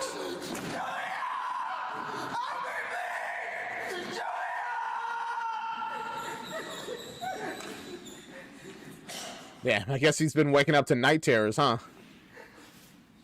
Very understandable terrors.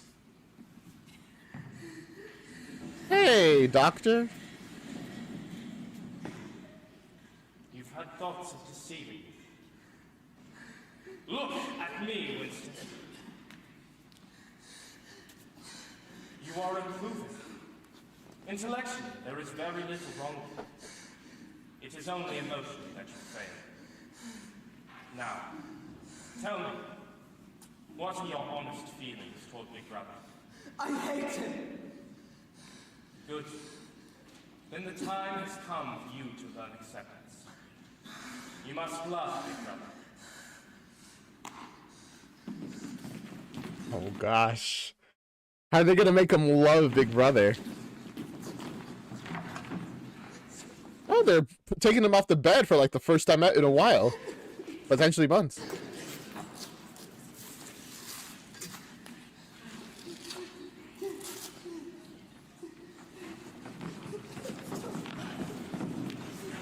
Can he even walk on his own?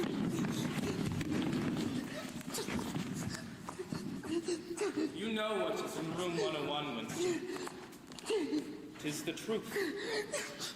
But the truth varies from person to person. For some, it may be burial alive. he's so classically evil. He's even petting a white-furred animal. Or death by fire. Or drowning. Is that an actual real animal? It Maybe is. something not even fake. It's alive. In your case, Winston, the truth happens to be rats. You can't do that! You couldn't! You couldn't! Learning and understanding an Are they gonna kill him with rats? That's crazy. always enough. there must also be acceptance of the truth. The time has come for you to learn acceptance. O'Brien, you know this is not necessary. Just tell me what it is you want me to do. I'll do it. The rat is carnivorous. Sometimes he eats the nose. Sometimes he burrows through the cheek to get to the tongue. But what is it? How can I do it if I don't know what it is you want me to do?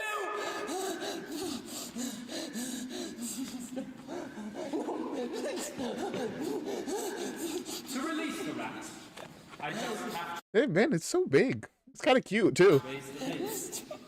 He will come leaping out because he is hungry. When do you suppose he'll go for your eye? O'Brien! Do it to Julia! Do it to Julia, not to me! I don't care what you do to her! Tear her face off, strip her to the bones! Not to me! To Julia! I love Big Brother! I love him!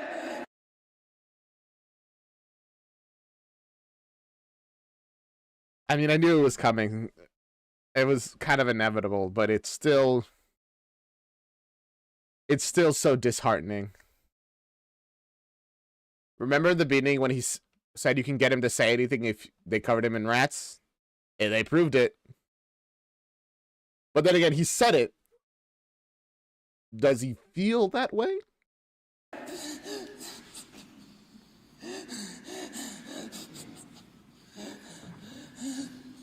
Welcome, Winston. Welcome back into the party. Comrade. I mean, you got him to say it, but does he believe it?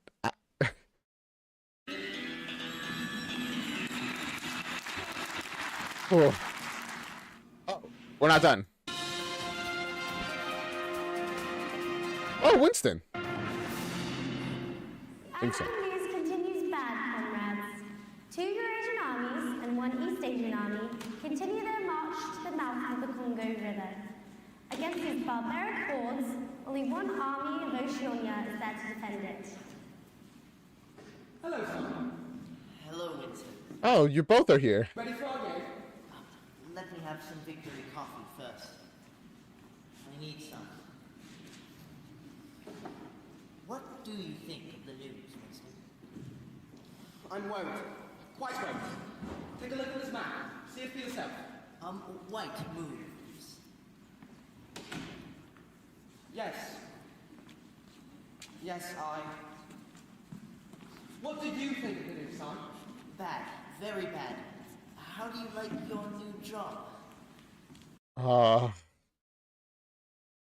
Now they're doing the correct responses about the news. It's like, oh, bad, very bad. Or, oh, great, very good. Or double plus good. Good. Very fun job. I make a great deal of money, and the hours very good. Sometimes I don't have to go to work at all.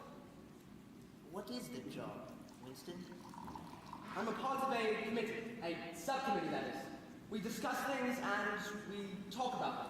We are working on some sort of report run. It sounds like your job is like nothing. Very bad. Very unspecific about your job. All of Africa. Have another coffee.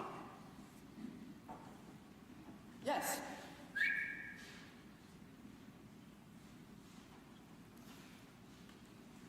Pardon me, son. We saw Julia. Oh, good night, Cascat.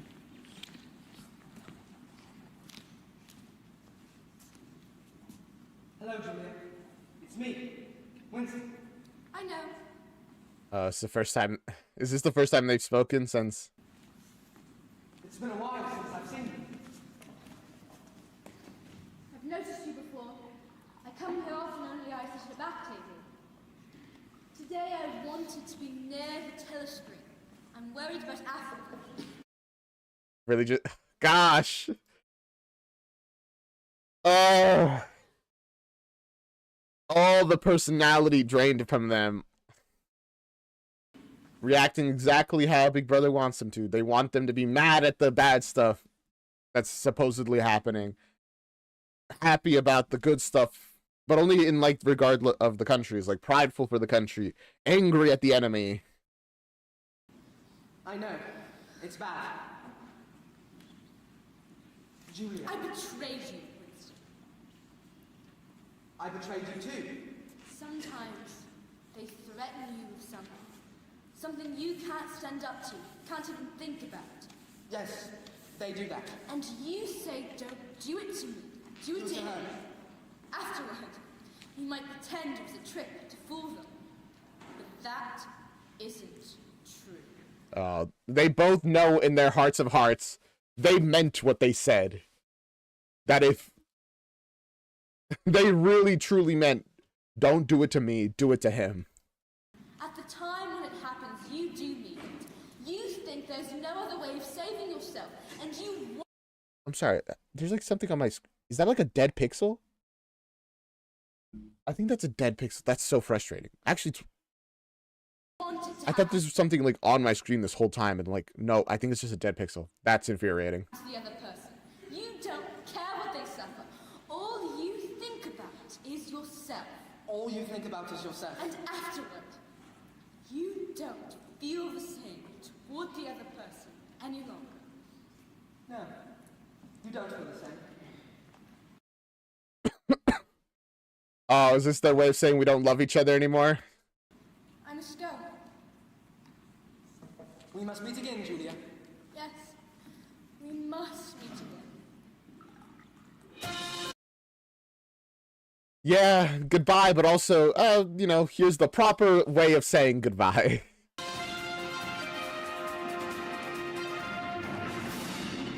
Steady, comrades. Everyone stand by for a vital announcement. All comrades stand by. Goodbye, Julia. Oh, Bat. Bat! I mean, stand by for vital announcements. Why, if we lose the Congo, all about the Congo. There'll be no stopping it. If we lose the Congo, why, Oceania itself will be great. Don't you realize that London itself might fall? Why won't we bother do something? Anything! Anything! We'll all have to work a little harder for victory. We can recapture the Congo. Don't you realize we could lose the war? There you go. You got make them afraid so that you can convince them to work a little harder. And then... Comrades, Big Brother himself is at the front and has taken personal control of all military operations. By a vast strategic maneuver, Big Brother has led our glorious forces to victory. Big Brother has brought the war within measurable distance of its end. This is the greatest victory... And then turned it around, and now this disaster is the greatest victory since the last greatest victory,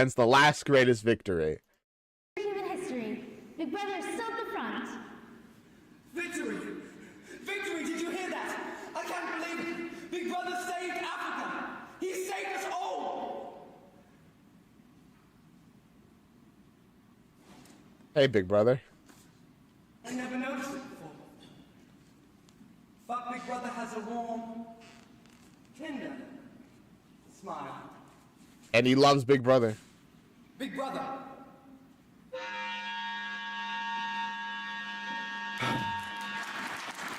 That's...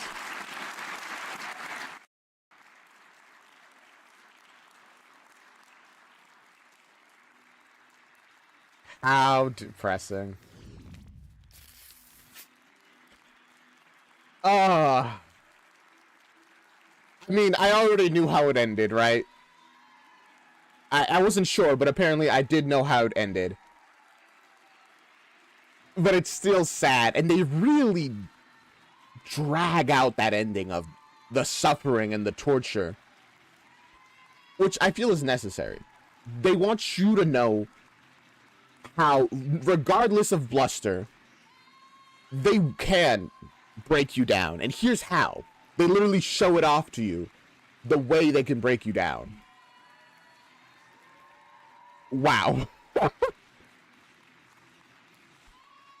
I don't know if I could say I enjoyed this reaction, but thank you for suggesting it nonetheless. I certainly reacted to it, and it was an experience that I think was worth having, regardless of anything else. So thank you so much for watching. Next... Shut up, phone. I'm doing my outro. Next week, we will do more reactions. Unfortunately, they're going to be a lot later than this week, because Because I get out of work at like 5:30. Because they want me in work like at 9. Like, so like later. But it also means I come back later. Which is like the worst setup. I'd rather go in earlier and then come back earlier.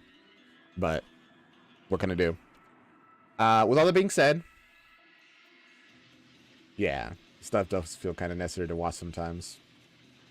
It is kind of I came up with like various ideas in my head from watching it, but that's for other stuff. All that being said, thank you guys for watching with me. Thank you for being here. I'll see you in the next one.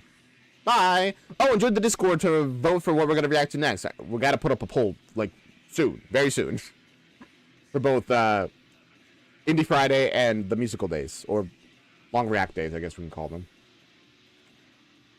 That's it, right? Oh yeah, check out the original video down in the description. It should be there. And bye.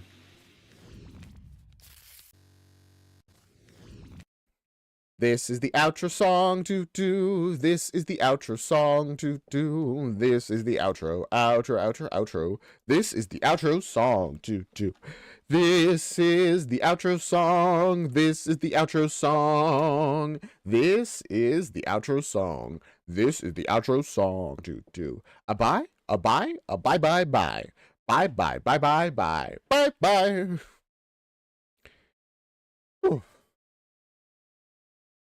I'm like tired.